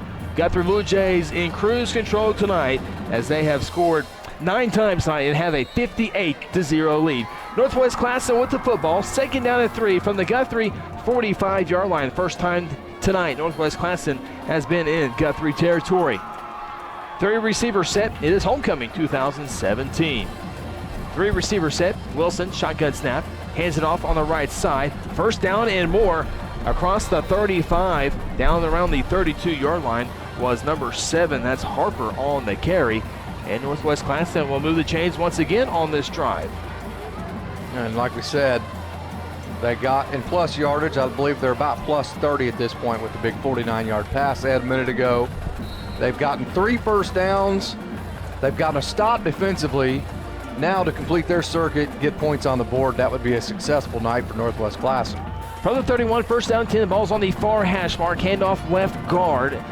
The Harper goes over across the 30 to about the 28-yard line. 3-yard pickup for the Knights. These type of teams, Northwest Classen, the inner city type schools, minus Millwood, minus Douglas, and then obviously John Marshall, occasionally like a Millwood, those type of teams. But the inner city teams like a U.S. Grant, a Capitol Hill, a Northwest Classen, Northeast, they're going to have 5 or 6 really, really talented skill players that can beat you if you fall asleep. The difference is up front. They don't have anything. They don't, their off-season programs aren't very good. They're not deep. So that's usually where you beat them, is in the trenches. Second down 7, handoff on the right side, trying to catch the edge, but could not do it. Was number 14, Tyrell Taylor, another senior. And these teams, give them credit, Casey. Yeah. 1 and 4, not very good, but they continue to go out and practice every single day. And Phil says that all the time. Yeah, I mean, just the dedication there, because there's no state championship, there's no playoff. More than likely, there's no win, but still go out there and work every day to play on Friday nights. That's why when they play each other, when a Northeast plays a Northwest Classen, big deal. They're huge games because, it's kind of like when Ponca City played Barnoldsville. That may be their only chance at a victory all year. So it's a big deal for them. They know when they come on the road to Guthrie, they're playing for moral victories, and to score here would be one. Third down and 6 from the 27. Wilson wants to throw it, and it's incomplete. I think the Blue Jay player might have got his hand on the elbow. Pass didn't get to the receiver and falls short. It's incomplete. And bring up 4th down. Obviously, the Knights will go for it here on 4th down and 6. Running clock here in the second half. We're down to 9:26 already here in the 4th quarter. Again, Guthrie 58, Northwest 0. This is a game that this Blue Jay team needed. Yes, absolutely. And deserved. Boy, after the way they played a week ago, it's not a team it's a team that has enough talent to make some noise. It's just a matter of putting everything together. Terrence Bibbs playing at corner right now. See him right here on the bottom of the screen. If I could get video coordinator to show Terrence Bibbs there at corner. Richard Doolittle was able to break up that pass before. Encroachment. Defense, 5-yard penalty, results in a first down. Another first down. I believe that's the 5th first down. Yeah, 3rd on this drive. Yeah. Of course, one of them was on a 49-yard pass completion that was 2nd and 47. So, okay, 38-yard pass. Only a statistician would correct you on that, right? In a heartbeat, yeah. In a heartbeat, yeah, not even. He was waiting for you to mess up so he could say it. First and 10 from the 22-yard line. Dart play. Handoff on the dart play. Again, on the right side is Harper as he tries to get close to the 10-yard line. The Knights want to put some points on the board, and Coach Beebe wants that shutout. You know he does. Oh, yeah. First down play. Well, second down and short coming up. 2007 in the stands. How many shutouts did they have? They had 7 that year.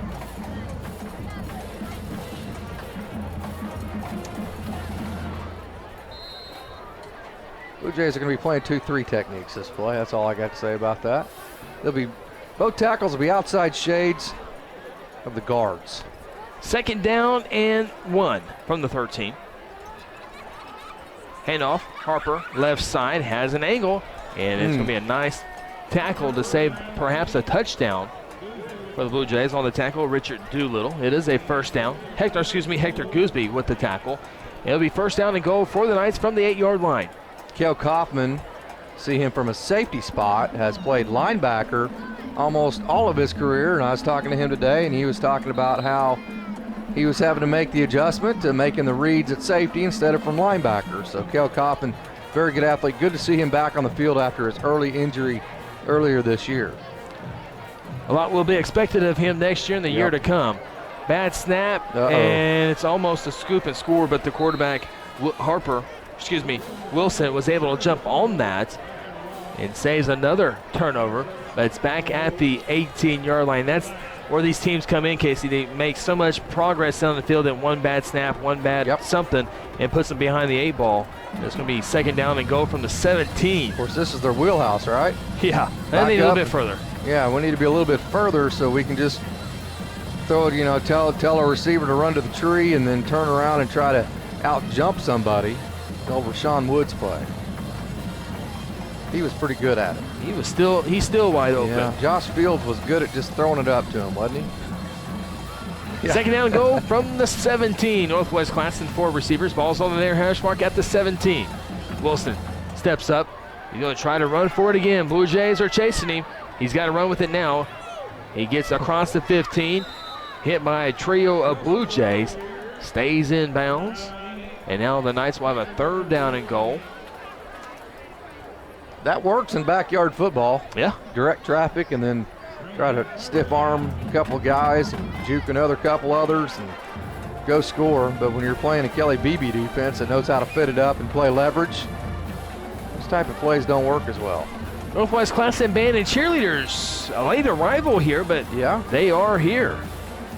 They don't even know what the score is. They're used to this type of game. They're here just for the pageantry, which is a great thing to see. Good to see the band and cheerleaders on that visiting sideline here. The Guthrie band has played all night, too.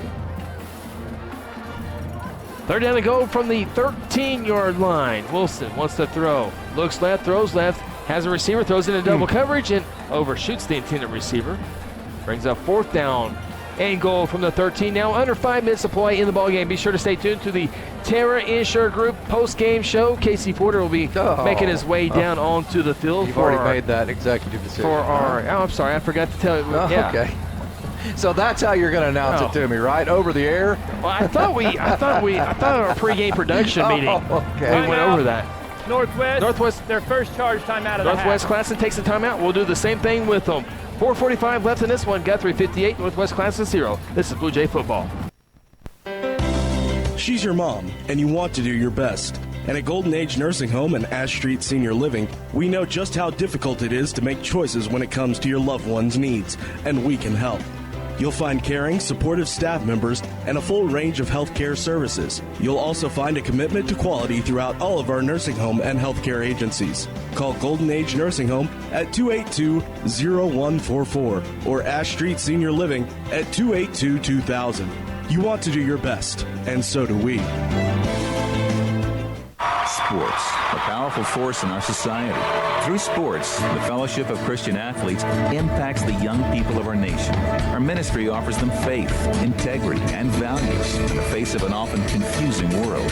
What we all have in common is our love for Jesus Christ and our desire to share our faith with others. Because as long as there are sports, there will be a Fellowship of Christian Athletes.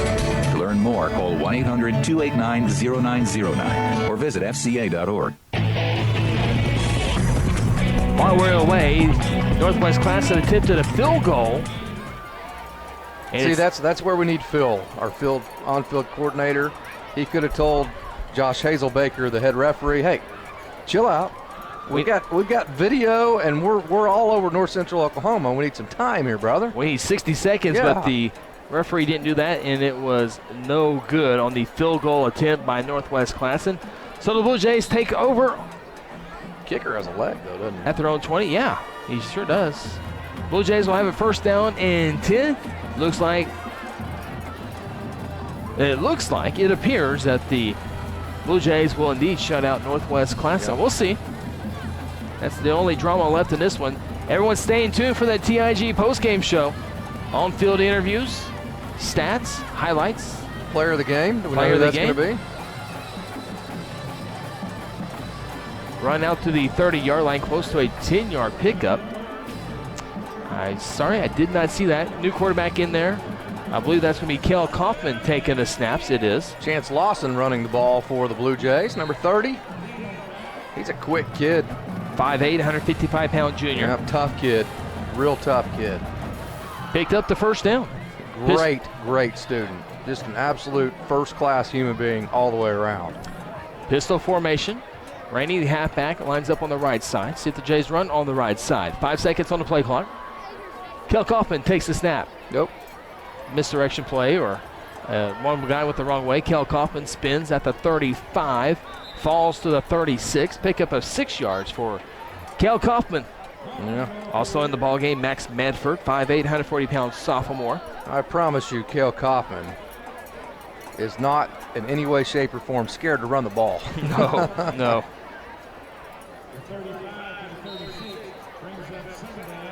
Three minutes left in this one. Michael Childs in the game at right tackle for the Blue Jays. Tyler Armstrong in at right guard. Max Mefford, you see, split out here to the right. Marquise Miller in at receiver. Next to Mefford on the right side is Brent Mactoff. Rainey's in motion. On the left side. They run to the left side. And getting out to the 40-yard line is a 4-yard pickup for Chance. Seth Sarasua in at left guard as well for the Blue Jays.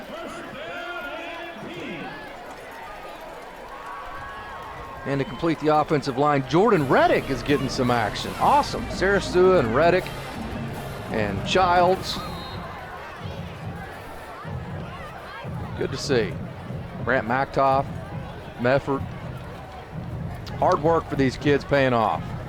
No doubt they're going to get a homecoming win just in time for the rain comes sweeping down the plains there's again. A squall line building up out west. I never thought I'd say I hope it doesn't rain. I've never heard you say that, no. Well, maybe during a tournament or a time or two. Handing off again, Chance on the right side, gets to the 45, midfield, gets into Northwest Classen territory, to the 45-40, near sideline, 35-30, 25 and down at the 23-yard line. He might have one more chance if he wants to get into it. Is it tacky to want to hurry up here? Well, so Chance Lawson's already in run formation already. Yeah, the Blue Jays huddling up now. You have to, but dang. What's the difference between 64 and 58, right? Right. Once you get over a half 100, it all looks bad. We go back to that 2007 season. Jace could never get 62 points. They just couldn't get over. That bugged you then, and it still bugs you now. They missed several extra points to not get there. In 69, they got over 61, 62, but they could have gone over 70, but never got. Darn them.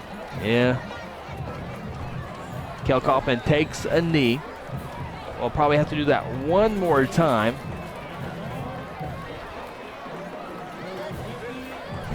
Okay. Casey Porter takes off the headset. He can't wait to get down to the field. As we'll bring you our TIG postgame show here in just a matter of moments. Blue Jays have to take one more snap to secure their second win of the season and their first district win. The Blue Jays will be on the road next week, so this is a good one. They'll enjoy this one and get back to work on Monday. Actually, probably get back to work tomorrow morning. Final snap, final knee. Kel Kaufman takes it at the 32-yard line. That will do it here tonight. The Blue Jays shut out Northwest Classen. Final score tonight on the beautiful surface of Jelsma Stadium. Blue Jays win it 58-0.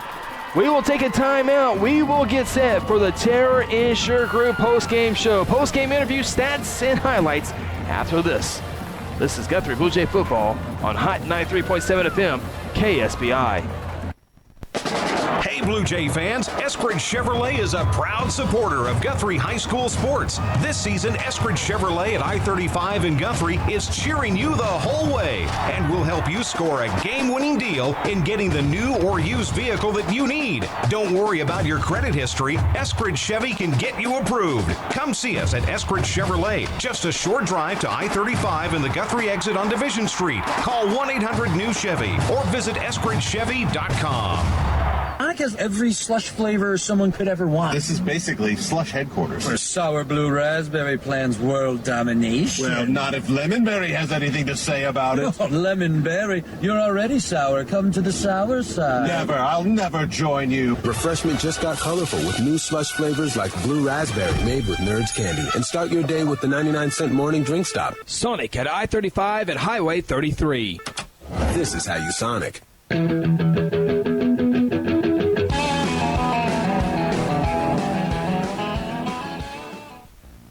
Sometimes you need immediate care and can't get in to see your doctor during regular hours. With Mercy Convenient Care in Guthrie, you can walk in without an appointment and get the medical attention you need at a lower cost and with shorter waiting time than your local emergency room.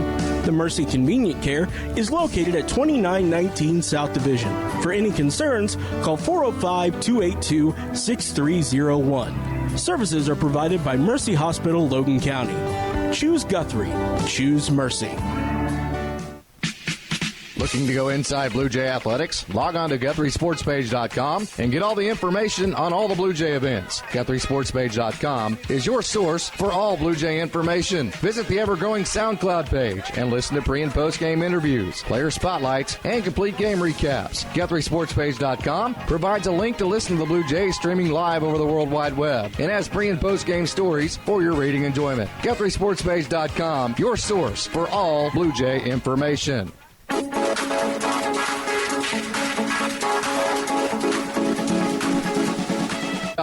Your source for all Blue Jay information.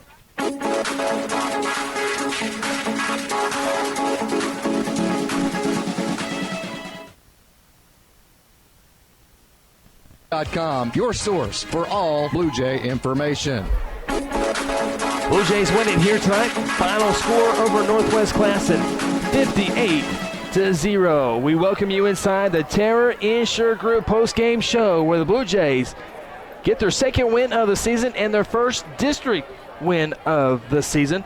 Blue Jays now 1-2 in district play. Those two losses coming to Bishop McGinnis and Carl Albert. Those two teams playing right now in Midwest City, and we will effort those scores here in just a minute to find out how that one is going. Carl Albert's had the lead the entire night, and they do in the fourth quarter. Score now 21-6. And that's going to be the last test for both of those ball clubs. So Carl Albert and McGinnis basically fighting out for the district championship tonight. The loser of that game will probably more than likely finish second. And then you have Guthrie, Lawton Eisenhower, and Woodward fighting for the third and fourth spots of the district play. The Blue Jays, again, favorites tonight. They'll be favorites in week 7. Favorites in week 8, favorites in week 9, and favorites in week 10. So Blue Jays got off to the right spot here tonight with the win over Northwest Classen. And now we will begin our John Dance Motor interview, player interviews, and coach interviews, as we will first have our FCA player of the game. And this is how it sounded for our FCA player of the game of one of his many big plays here tonight. Resuming action, first down 10 from the 38, inside handoff to Gavin Bryson, quickly across the 35 to the 30, cuts it to the 25, across the 20, 15 to the 10, 5, touchdown, Gavin Bryson from 38 yards out, his second touchdown of the night. Strike up the Guthrie High School Marching Band.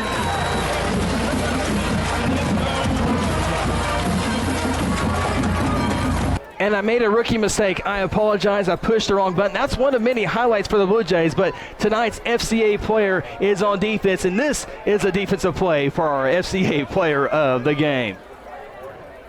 Empty backfield, 3 receivers to the near side. The quarterback looks for it. Here comes the pressure. Troy Branson, Dane Jenkins trying to rush him, trying to get him backfield. He backpedals all the way back to the 15-yard line, and the Blue Jays getting there. A loss of 17 yards. Troy Branson with the sack. Also had an interception for the Guthrie Blue Jays, and we bring him in on our John Vance player interviews down on the field with Coach Casey Porter. Thank you, Chris. On the field here with the FCA player of the game, Troy Branson, and big smiles down here as he got to hear his highlight there of his big interception, and obviously for more reasons than just that, Troy. The Homecoming 2017, it's a week of celebration about the program that's been built here, and you guys, especially as a senior, were able to come out and uphold it and put on a show. Yeah, we just been working hard all week, and it's been getting scrappy, honestly, so I think that's been helping us play better in the game, and we just gotta get back on Monday and just keep and buckle up and do what we do best. We've talked about it all year, Troy, but you look at the competition that you guys have played all year. When you start with Enid, then you have Ponca 6A numbers, Shawnee 6A numbers, and then obviously the gauntlet of Carl Albert and McGinnis the last 2 weeks. The game has slowed down for you guys. You guys have seen such good talent that it looks like it's really slowed down for you, has it? Yeah, it really has. I mean, we have talent, but I think we could do better on both sides of the ball. That's why there's always improvements for practice.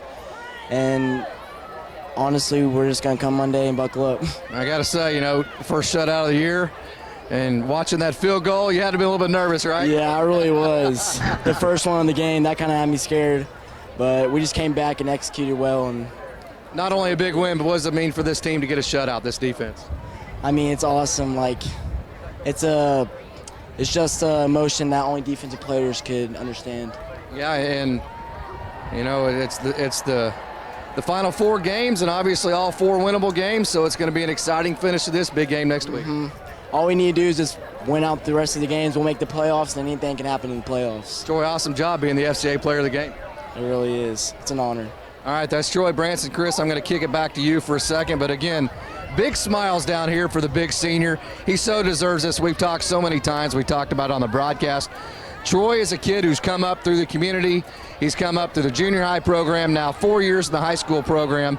He is what Guthrie football is all about. No doubt about that. Congratulations, Troy Branson, on the FCA player of the game. Of course, all of our interviews down on the field brought to you by the John Vance Auto Group. We'll take a timeout as we continue on here on the Terra Insure Group postgame show. When we come back, more than likely we'll hear from Guthrie head football coach Kelly Beebe after this timeout. Blue Jays win it 58-0. This is the TIG postgame show. She's your mom, and you want to do your best. And at Golden Age Nursing Home and Ash Street Senior Living, we know just how difficult it is to make choices when it comes to your loved one's needs, and we can help. You'll find caring, supportive staff members and a full range of healthcare services. You'll also find a commitment to quality throughout all of our nursing home and healthcare agencies. Call Golden Age Nursing Home at 282-0144 or Ash Street Senior Living at 282-2000. You want to do your best, and so do we. For decades, Guthrie Athletics has been a source of pride in the Guthrie community. Hi, I'm Merritt Roberts, and I've been a Blue Jay supporter and Farm Bureau agent for many, many years. I want to wish all the Guthrie student athletes not only a great season on the field, course, track, or court, but in the classroom as well. If integrity, honesty, and accessibility are important to you, call Farm Bureau at 620-4920 and ask for Merritt. I would welcome the opportunity to give you a professional evaluation of your insurance needs, or simply stop by and let's talk about the Jays.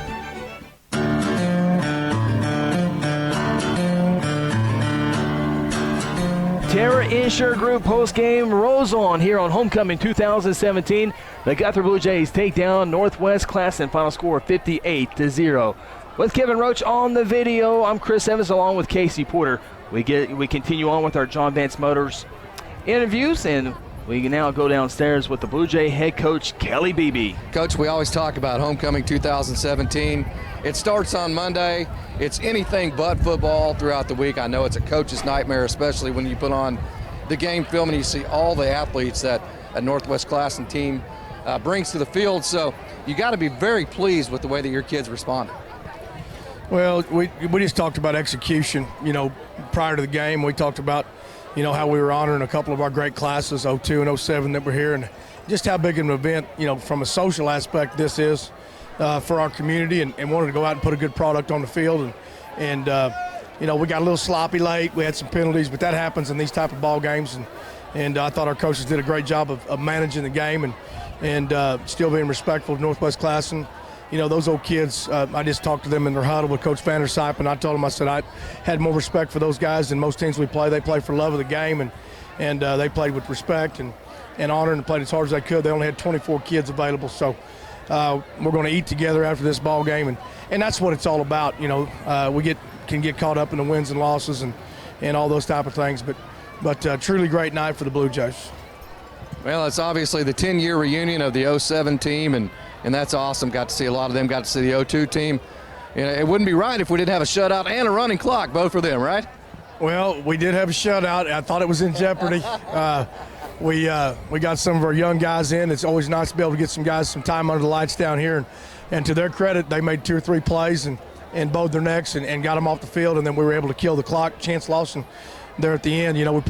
I would love to give him a touchdown, but I didn't want to rub it in. But anyway, no, our offensive line came off. I think Gavin had 3 touchdowns early. Defensively, we were dominant, got in their backfield. We did all the things you're supposed to do. When you're the better football team, we executed. That'll be the last night we have like this year. We got a tough road ahead. Kids know that, but this is a fun one to enjoy. Coach, I want to talk about one young man. We just talked to him a minute ago, Troy Branson. He was the FCA player of the game, and boy, he comes on the early blitzes on the 3rd down and long. He flushes the quarterback. We saw whenever they actually got the ball off on a deep pass, they are very capable. So getting pressure on the quarterback was huge. It was great to see him get rewarded actually with the turnover there in the second half. Yeah, the first thing he said when he came over, he said, "Dadgummit, Coach, I'm slow. I should have scored." I said, that was a great play. Troy's he's our utility man. He's our Swiss Army knife. He's a 2-3 year veteran for us there in the middle, and he's a spark plug. He plays with such passion, such physicality, and we do send him on a lot of pressures, and for him to get actually get his eye discipline where we're supposed to be, go hook, curl, flat, and get the pick was a lot of fun for him. Last report, Lawton Ike was defeating Woodward, which that's not really a surprise because that's a long ways to go for Woodward to go down there. But, again, very difficult district and winnable games down the stretch. But I know it's one game at a time, and next week, again, the schedule continues to be difficult. Long road trip to Lawton. Yeah, itinerary-wise, we're squared away on that. And practice-wise, we've already been looking at them a little bit. They got the very dynamic quarterback in R.J. Fisher, and they got skill kids that would rival maybe a Carl Albert. Now, schematically, they don't have the Carl Albert scheme, but man for man, athletically, they're in that vein. So they present a lot of problems. Defensively, they just got a ton of speed. So our offensive and defensive lines have got to be dominant in that football game in order to neutralize some of that perimeter speed they have. And then, you got a great athlete like RJ on the field. It's always fun to challenge yourself in your defense, and we're looking forward to getting on the road and going out there and seeing what we can get done. Coach, we talked about the 02 team being here, the 10-year reunion of the 07 team being homecoming, all the hoopla. You got to talk about the gigantic crowd tonight. It was an awesome atmosphere. Well, and I've been 2 or 3 times, I know, on air, I've complimented our fans, and it was packed tonight. Both sides were filled with our fans, and in the end zone and the baseball field, and there's nothing better than a big win down at the Rock. And you can smell the burgers in the air, and everybody's laughing and hugging and catching up, and a lot of fun to be a part of. Just glad our football team went out and executed and did their part. Coach, appreciate it. It was an absolutely glorious week. It was a great end to that. I always compare it to the Tournament of Roses, where the Rose Bowl actually is just the culmination of the whole week, and then the celebration. That's kind of the way that this football game went. That's the way it should be. This was the culmination to a great week. Yeah, last year I think we won 23-20 against Lawton Ike, so a little bit more relaxed environment than that one last year. But I don't know. It's been a long time since we haven't shown the home crowd a victory on homecoming. We don't plan on doing it anytime soon. Coach, appreciate it. Best of luck. Thank you, guys. Appreciate it. All right, guys. That's obviously a very excited, ecstatic, relieved. Homecoming's over. It was not stressful. It was the way it should have been. And for the first time in a long time, Coach Beebe has gotten the opportunity to have those emotions. So obviously a great night for everybody, including him. That was the thoughts of head coach Kelly Beebe on the John Dance Motors game interviews. Blue Jays take down Northwest Classen, final score of 58-0. And we'll continue our on-field interviews brought to you by John Dance Auto Group with Coach Casey Porter, who's with Coach Scott Mick. Thank you, Chris. And I wanted to talk to Coach Mick tonight because the offense all year long, but especially the last 2 weeks, has been absolutely phenomenal. The way that the Blue Jays have been able to run the ball, the way Coach Mick has been able to scheme it up and use the offensive line, running backs, and all that kind of thing to get it done. But, Coach, talk about this running game and how dominant it's been. Oh, I think the last couple of weeks, I think we've ran the football pretty well. I think the kids are buying into what we're selling, and they're just getting better. You know, we had 5 offensive linemen this year. We replaced 3 in the middle, and the 3 that we had, you know, last year with Dutton, Dean, and Freshour, all 3 of those kids are playing college football right now. So you bring in 3 kids that don't have that experience, and you know we've had 4 different guards, we've had a different center, and as far as this year goes, and just the game experience, those guys, I think they're finally starting to figure it out. We've simplified the scheme a little bit, and just kind of, you know, sometimes it takes a while to figure out what this group of kids can do, and I think we've figured out what this group of kids does well, and we'll continue to work and get better at it. So. The kids are playing hard, and the one, and we talked about this, Casey, you and I have talked about this after the first game. You know, we got down, but these kids don't quit. You know, they don't quit ever, and that's nice. You know, because they constantly strive to get better, and I think they're getting better every week. You mentioned figuring out what kids do well, and kids getting better each week, and I got to mention your running back, Gavin Bryson.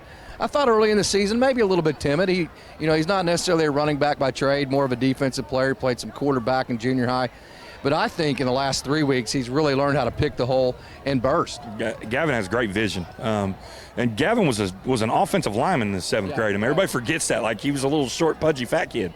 And so this is the first year we've played him at tailback. He said pudgy. He didn't say fat.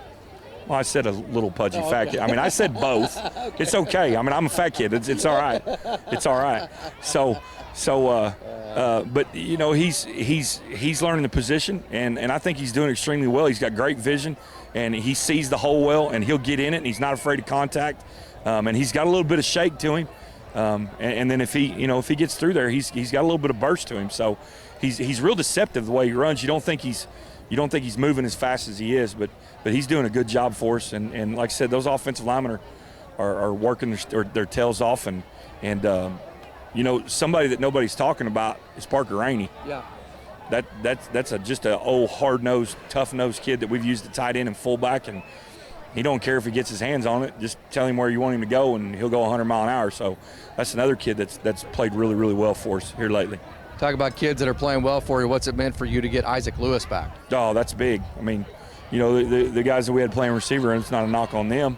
Cade Googsburg's a sophomore, but you got Isaac as a senior. He knows how to play football, and so it's been huge to get Isaac back. Isaac's one of those kids, you get him in space, he's dangerous with the football, and it's been good the last couple of weeks to have him back. Absolutely.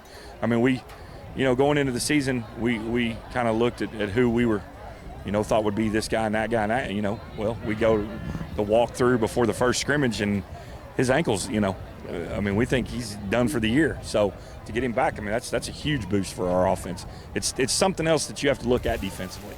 Coach, enjoy this night. This was a glorious week. It was a glorious finish to this week, and just an outstanding job. And enjoy this night, man. This was awesome. Yeah, the kids played hard, and there's not a better homecoming in the state of Oklahoma than Guthrie, Oklahoma. We better stop this, or they're gonna run out of hamburgers. So I'm gonna let you go grab one. All right, man. Thanks. Okay, guys.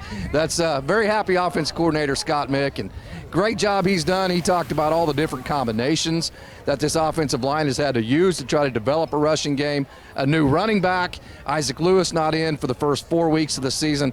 It hasn't been easy to try to scheme this thing up, but we all know how good Scott Mick is at doing it, and we've seen the fruits of the labor this year, and what a wonderful job his offense is doing. No doubt, and they're gaining confidence week after week, and we'll see how that proves next week when the Blue Jays travel to Lawton Eisenhower for another big district ball game. Blue Jays tonight on Homecoming 2017 take down Northwest Classen by a score of 58-0. We continue on after this break. This is the Terror Insure Group postgame show.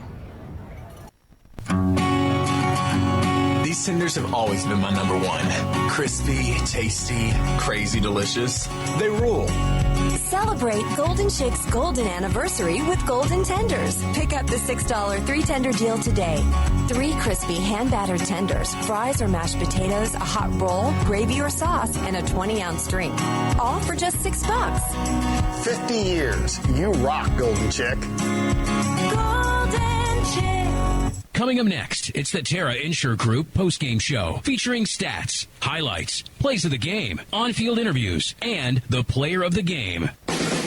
F&M Bank is a neighborhood bank with 8 branches and 17 ATM locations across 4 counties in central Oklahoma. F&M Bank can help you with all of your personal, business, and agricultural banking needs, or simply add efficiency to your business. Check out F&M Bank with online and mobile banking at www.fmbankok.com or download their app and have all of their services in the palm of your hand. F&M Bank is a neighbor you can count on. F&M Bank, member FDIC.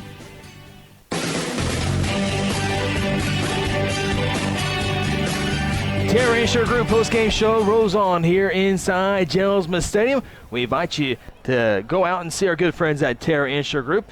They are located at 2403 South Division, right across the street from the Beacon Drive-In. Seth Robbins, Dennis Oakes, Jason Herzl, those guys have been busy this week, as a lot of people here in Guthrie have been for this wonderful week of homecoming. Several coaches and players have mentioned how great the biggest celebration in the state of Oklahoma for homecoming is definitely here on the high school level in Guthrie. Of course, Oklahoma State University pretty big on the college scene. And Blue Jays cap off homecoming with a 58-0 win over the Northwest Classen Knights. Blue Jays had a 20-0 lead after the first quarter. At halftime, they had a lead of 51-0, and then the Blue Jays got a punt return of 41 yards from C.J. Ward in the third quarter to cap off the scoring 58-0. The second half was a running clock, so we got done with this one pretty quick here tonight. Blue Jays with a short field all night. They ran 30 offensive plays and picked up 292 yards of offense, 60 through the air on 6 of 8 passing by Jackson Waddell. And the Blue Jays with 22 rushing attempts tonight and finished with 232 rushing yards. Meanwhile, Northwest Classen held. They were negative yards for most of the night, but they do finish on a positive note with 63 total yards of offense, 43 through the air and 20 on the ground. Blue Jays had 17 first downs compared to 8 for Northwest Classen. And the Blue Jays, again, 6 of 8 passing by Jackson Waddell for 60 yards. They had the 1 touchdown pass. Gavin Bryson, 10 carries tonight, 88 yards, 8.8 yards per carry. Finished with 3 touchdowns. Justin Adams, 6 carries for 67 yards. He also had 2 touchdowns. Chance Lawson late in the game had 3 carries for 52 yards. Jackson and Kelb, both quarterbacks, each had carries as well, as the Blue Jays get the 58-0 shutout victory tonight over Northwest Classen. We're going to take another timeout. We still got a lot to go here on the Terra Insure Group postgame show. We'll do it after this. This is Guthrie Blue Jay Football, 93.7 FM, KSBI. You step out of the storm shelter and your home has taken a direct hit. You went online and found a policy, but you can't remember who the carrier is. Now, your roof is torn off and your belongings are scattered all over the neighborhood. Where are you going to stay tonight? How do you begin the process of cleaning up?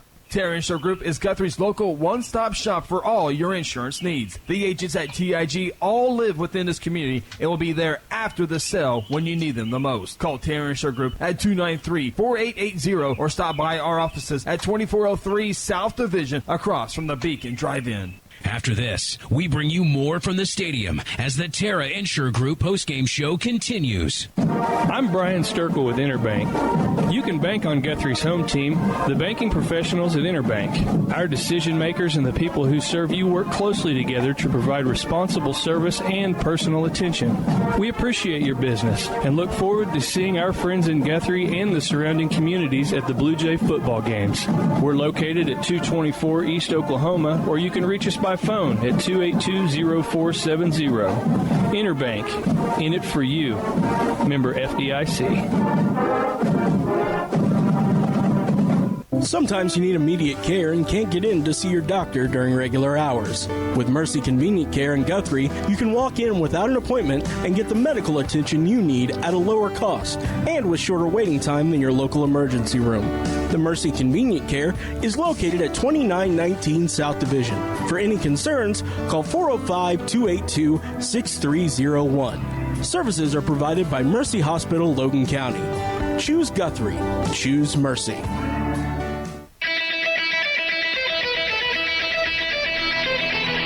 From historic downtown Guthrie, we welcome you back inside the Terra Insure Group. Alongside Casey Porter, I'm Chris Evans. Blue Jays take down Northwest Classen. Final score tonight, 58-0. And we brought this up last week about our good friends over at TIG. Yep. Pet Insurance. Pet Insurance is coming soon. And the more I thought about pet insurance, of course, TIG getting ready to offer that service to all their great customers and potential customers out there. You go to a doctor's a vet visit and you need insurance. You need insurance. Yeah. I don't want to come up with some bad examples, but you could one visit to the vet will pay off quickly with that pet insurance. Well, and as much as we love our animals, I mean, they're family members. Yeah. They're getting whatever they need. So insurance is something that would be very nice to have. And that's just one of the many services that Terra Insure Group that offers, of course. Home insurance, I trust them with all my radio equipment, insurance, video insurance, all that good stuff. Be sure to go out there and talk Seth Robbins, Dennis Oak, Jason Herzl. Be sure to say hi to the ladies up front. They're the ones who actually make that office go. So good friends at TIG. But Blue Jays scored early and often here tonight in a 58-0 victory. Blue Jays, again, 20-0 after the first quarter, 51-0 at halftime, and finish it up 58-0. Yeah, it was a night to where, you wanted to come out. You knew you were going to be quite a bit better than Northwest Classen, but you wanted to come out and outclass them as opposed to out-athlete them. And what I mean by that is you want to run your offense and your defense, and you want to out-execute them. You don't want to be sloppy. You want to play well, and you want to win because you play well and not just simply because you have better players. Blue Jays scored early and often, and the Blue Jays just needed their third play from scrimmage to get into the end zone as Blue Jays go 20-yard on a 20-yard drive capped off by the Blue Jay running back. Second and goal from the 1-yard line. Kevin Bryson untouched into the end zone, and just like that, the Blue Jays have an early 6-0 lead. And that was a lead that the Blue Jays obviously would never relinquish on their way to a 51-0 halftime lead. 58-0 is your overall final, as there was a running clock in the second half. And a defensive shutout case. Defensive shutout. Troy Branson was the FCA player of the game. Empty backfield, three receivers to the near side. The quarterback looks for it. Here comes the pressure. Troy Branson, Dane Jenkins trying to rush him, trying to get him backfield. He backpedals all the way back to the 15-yard line, and the Blue Jays getting there. A loss of 17 yards. On the night, Casey, 6 different Blue Jays reach the end zone. Yeah, and anytime that happens, usually Jackson Waddell is going to be one of those guys. He took that sweep that the Blue Jays like to run with Parker Rainey as his lead blocker, and he got into the end zone. Waddell from 11 yards out, and the Blue Jays have scored twice already in this ball game. With that, strike up the Guthrie band.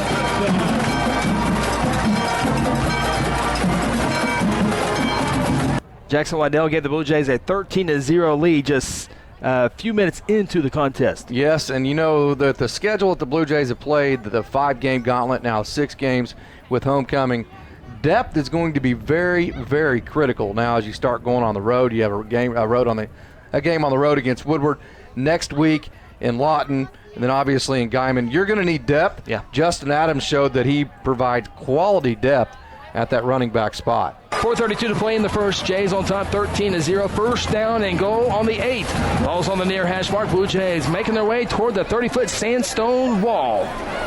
Pistol formation. Adams gets the carry up the middle, dances around the 5 to the 2, spins at the 1. Touchdown, Justin Adams, and the Blue Jays have a 19-0 lead. Strike up the band.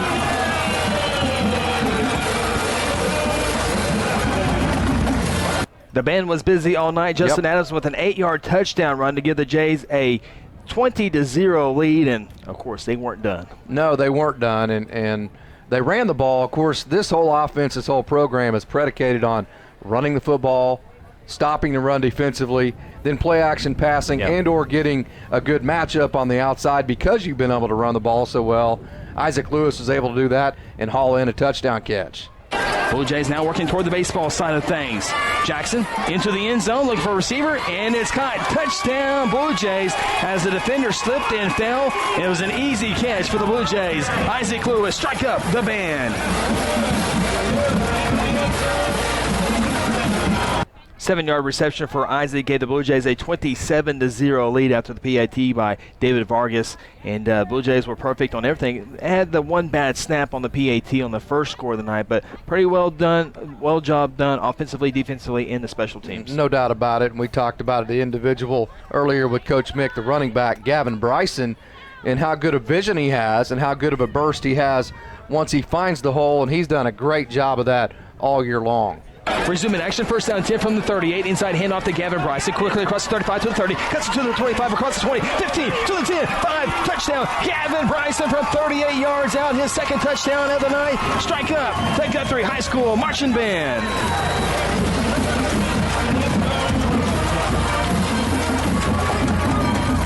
Gavin with the touchdown run there, followed up with another 1-yard touchdown run. Gavin Bryson tonight 3 rushing touchdowns, and his third one gave the Jays at the time a 41-0 lead. Couldn't quite get Chance Lawson in the end zone there almost, at the end. He took the knee, and Coach Beebe even mentioned how he wished he could have got Chance in the end zone, but didn't want to add on. But Gavin Bryson, obviously Jackson Waddell, and Justin Adams here with his second touchdown carry of the evening.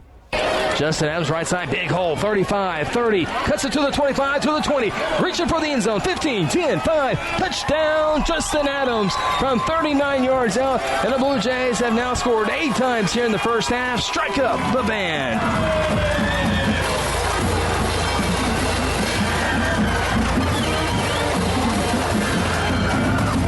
Blue Jays had a short field all night long, only took 30 offensive snaps and had 292 yards of offense, and had a defensive score in the second half to win it 58-0. You score 58 points, 51 in the first half. You get a shutout. You know, the other team is in negative yardage for about 3.5 quarters. You have a full house. A perfect homecoming. It cannot get any better than this. The hamburgers, the cookies, the hot dogs, the bratwurst, they've all been delivered. It gets no better than this. Oh, I didn't see that. Yes, they have. We love those were the highlights of the game. This is the highlight of the evening. Absolutely. Right here, right? We appreciate the Booster Club bringing that up to us as we need to get to our next break. Again, this postgame show is brought to you by the good friends at TIG. We mentioned the pet insurance coming. They got auto, watercraft, RV, homeowners insurance, landlords insurance, renters, classic auto, motorcycle, RV, farm and ranch, mobile homes, business, life. They do it all at TIG. We're not making this stuff up, folks. Be sure to go out there and visit them, 2403 South Division. Well, if you want to take another time out on their postgame show, come back and look at some scores around the state of Oklahoma. Yeah, I'm excited to do that. See how the Highway 74 war between Crescent and Cashin. Of course, Carla McGinnis playing for the district championship. We'll talk about that after this timeout. This is a Terra Insure Group postgame show.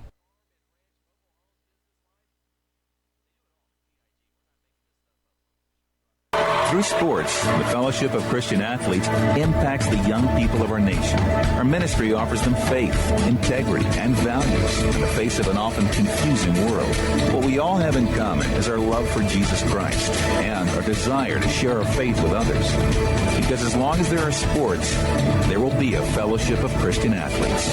To learn more, call 1-800-289-0909 or visit fca.org. Don't go away. More of the Terra Insure Group postgame show in a moment.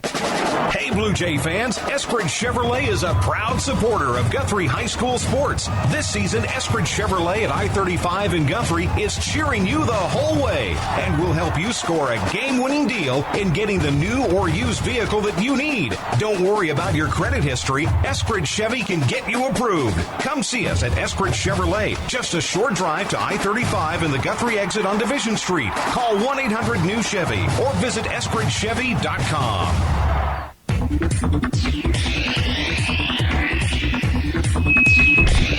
Jonesboro Stadium. Terra Insure Group postgame show rolls on here as Blue Jays take down Northwest Classen 58-0. Blue Jays now 2-4 on the season, 1-2 in district play. Again, will be favorites the rest of the way on their schedule. Got to go out and prove it, though, as Blue Jays fighting for that third spot in the district. Next week is a massive game. Massive game. Yes, it is. Biggest game of the year. Well, it looks like we have a district champion in the Guthrie District 5A District 2. It's not McGinnis, but it is a final in Midwest City. The Carl Albert Titans take down Bishop McGinnis. Final score there, 21-6. That was closer than I thought it'd be. Yeah, it was. And Blue Jays' opponent, Eisenhower, is in Woodward tonight. Eisenhower with an 8-point lead, 36-28. A minor upset there, but Guthrie, I was thinking that was in Lawton for some reason. Yeah, it is in Woodward. Guthrie, Eisenhower, Woodward fighting for that 3rd and 4th spot. It'll be a road game, but it's a playoff spot, and so that's why that game, as you mentioned, is so big next week. It's the difference between Ardmore and like a Lawton Mac type place going 3rd and 4th place. Altus, could be Altus. I think is going to finish first. Well, Altus is now behind the Ardmore Tigers. Really? Wow. Ardmore has come back, a 4th quarter score. This score just updated. Ardmore now leads Altus by a score of 20-14. Oh, man. Carl Albert and Altus right now the only undefeated teams in Class 5A football. Altus trying to rally to take who down. are the 2 best teams in 5A? Right now, I would say Carl Albert, Ardmore. I would too. That's without seeing Altus yet. Who's the 3rd best team? Altus or McGinnis? I go Altus. Okay. I think McGinnis was not impressive last week. They just didn't have the wow factor. Maybe we're not giving our Blue Jay team enough credit. Yeah, no, I totally agree. And the big one in Logan County tonight, the Highway 74 war, as Crescent, the most experience they've had all year, in a long Fisher time. Get over the hump. They're undefeated. Cashin 7-0 win in week 1, slipped up in week 2. But then started looking good when they beat Morrison. Start looking great. Crescent couldn't wait to get to the game. Crescent goes into Cashin. As Cashin puts 14 points on the board, but Crescent puts 54 on the board. 54-14. Crescent stays undefeated as they take down Cashin for the first time ever. Yeah, 54-14. And you got to keep in mind, 4 or 5 years ago, this game was like 62-0. Yes. I mean, it was just not even a contest. Give Coach Fisher, I know Coach Booth, I don't think he's officially on this football staff anymore, but he helps a lot. And everybody that helps with that football program, congratulations, Crescent Tigers. Congratulations. That's a hump. Yes. That's hard to get over. They are partying in Crescent tonight. No doubt. Some other scores. They're going to open up the Okie Cafe, and they're going to have a party all night. They're going to be eating chicken fried steaks all night, Crescent. Absolutely. Congratulations to the Tigers. Stillwater Pioneers, well, they were the only undefeated team in 6A Division II. They go to Lawton, and last score reporting there was Lawton winning that game 43-29. Stillwater was not ready for that. No. That step yet. Deer Creek's winning, so we won't even go over their ball game, okay? Beating Enid? Yeah. Of course, I dislike Enid as much as Phil dislikes Deer Creek, so I might as well hear it. So yeah. Deer Creek. Oh, I just went off. I'm sorry. So no Deer Creek. So they won. Wait, you can look it up tomorrow if you want to. Mustang over Edmond North, 41-21. Owasso, big lead tonight. Union was big last night. Did Perry lose again? I will get the Perry here in just a second. Perry was that Class 3A football. Yeah. And Perkins got back in the win column. They're over Oklahoma Centennial, 42-0. Blackwell thought we're going to get their first win tonight, but Mount St. Mary's gets them 28-13 that game in the 4th quarter. Blackwell and Ponca City need to make sure and play each other every year. Our good friends in Kingfisher took an easy win over Chandler. Final score there was 40. Or in Kingfisher over Chandler, final score there was 49-12. Who were you looking for, Case? Perry? Perry. They've lost, what, 4 in a row? Is that right? Well, they started off 3-0, then lost 3 and have lost 3 in a row going into this week. And, of course, I can't find them right off the bat here. Perry. There's so many teams in 3A football. Cushing. Cushing wins. They come back and win. They take down Shakota. Final score there was 21-18. So Cushing now is back. They've now won more games than they've lost again. They were 3-3 going into that. So 4-3 for Coach Barrett Shoup. Maybe I'm looking at the wrong class. Perry. Is Perry 2A in football? I always fight that. I can't keep it straight. A good one in 2A football. Chisholm takes down Alba 33-21. Alba's first loss of the season. Those are some of the scores around. Alba was very good in baseball last year under Coach Scott Baugh. They've been good in baseball for the last 3 years. Chisholm, very good in baseball as well.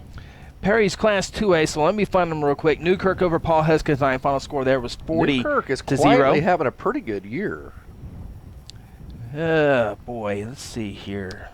Remember, this is great. Oh, here it is. They had one heck of a donut shop when I was a kid. Helmets Donuts right there on the east side of the road, downtown Newkirk. It was outstanding. Did all that work, and we only have a halftime score. Oh, really? Well, Perry throws it every down. So. Perry had an 8-6 lead over Hennessy at half. Hennessy looking for their first win of the season, so we'll see how that The jump from Class A to 2A has been tough for Hennessy. Yep. They won the state title in Class A. Tonkwell big over Moreland. Final score there late in the fourth quarter, 35-0. Those are some of the scores from around the state of Oklahoma. We're going to take our final timeout here on the TIG postgame show. When we come back, we'll wrap it up here as the Blue Jays win it over Northwest Classen. Final score 58-0. This is the Terra Insure Group postgame show.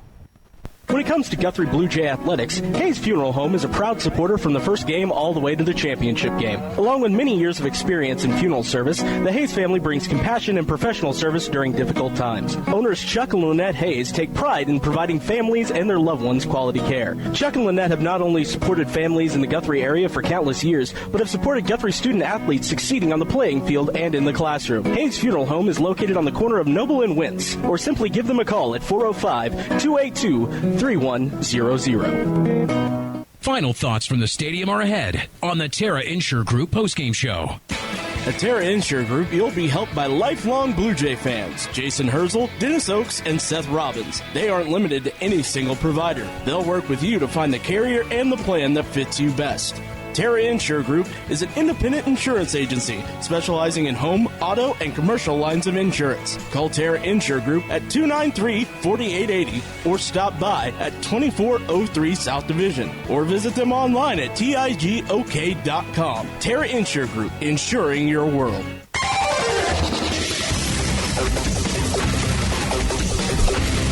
Since 2002, we come back to you.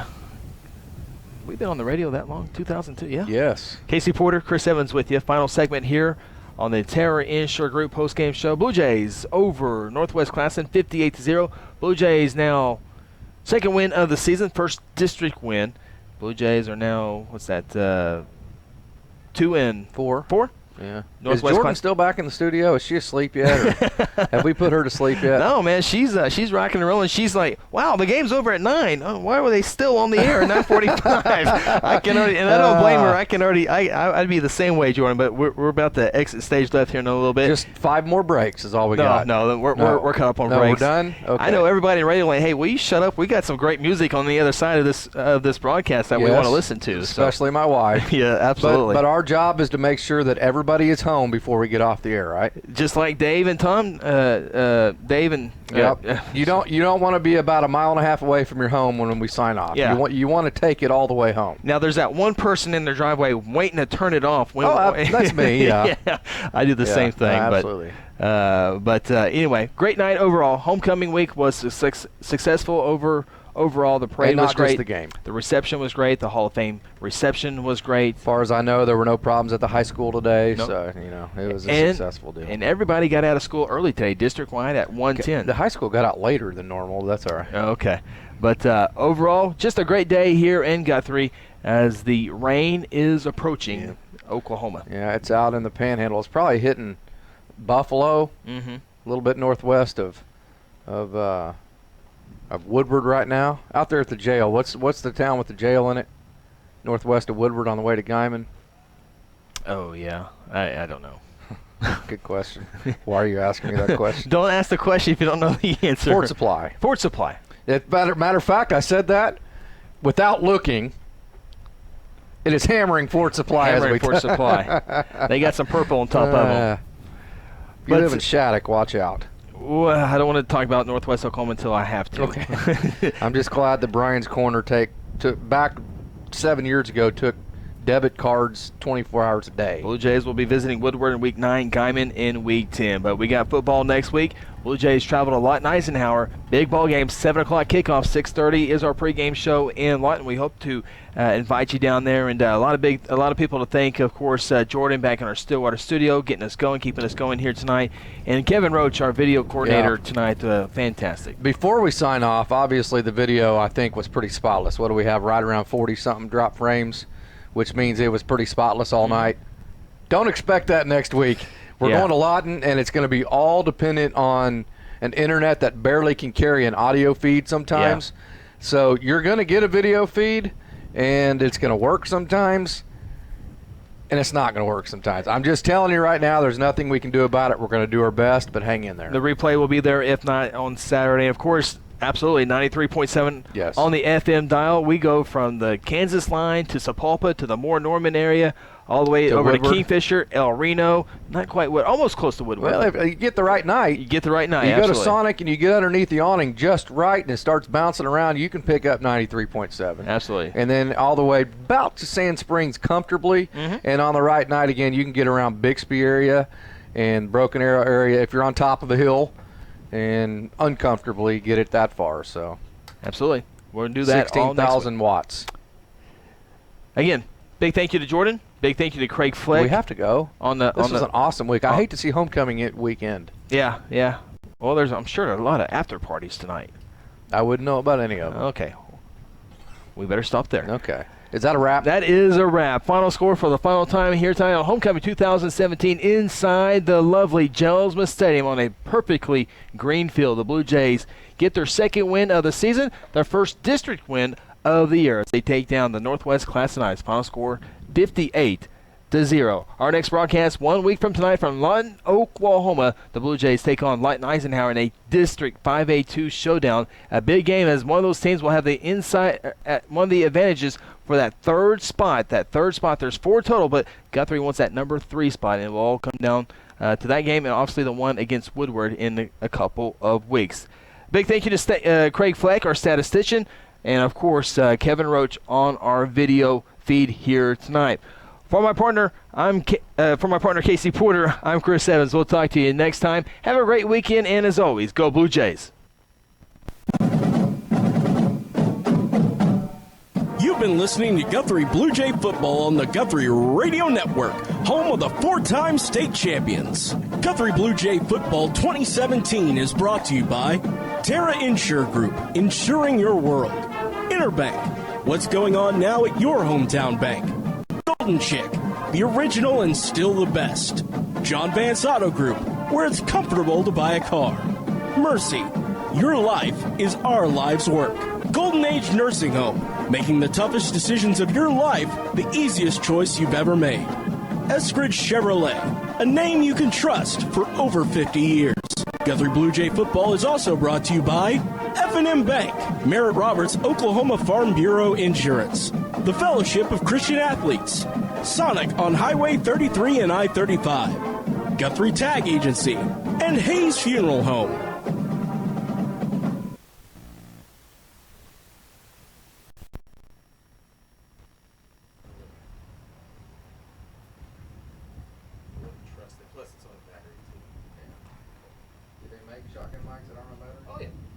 Audio Technica is the best one. That'd be the one I did. I'm glad to see the computer work. I think. And you know what? We didn't have very many. I had a bad one synchronizing. at half. I had to go to another break because I couldn't get back to me. Yeah, right. Okay, let's go get this. Yeah, no, I didn't see it. I saw it synchronized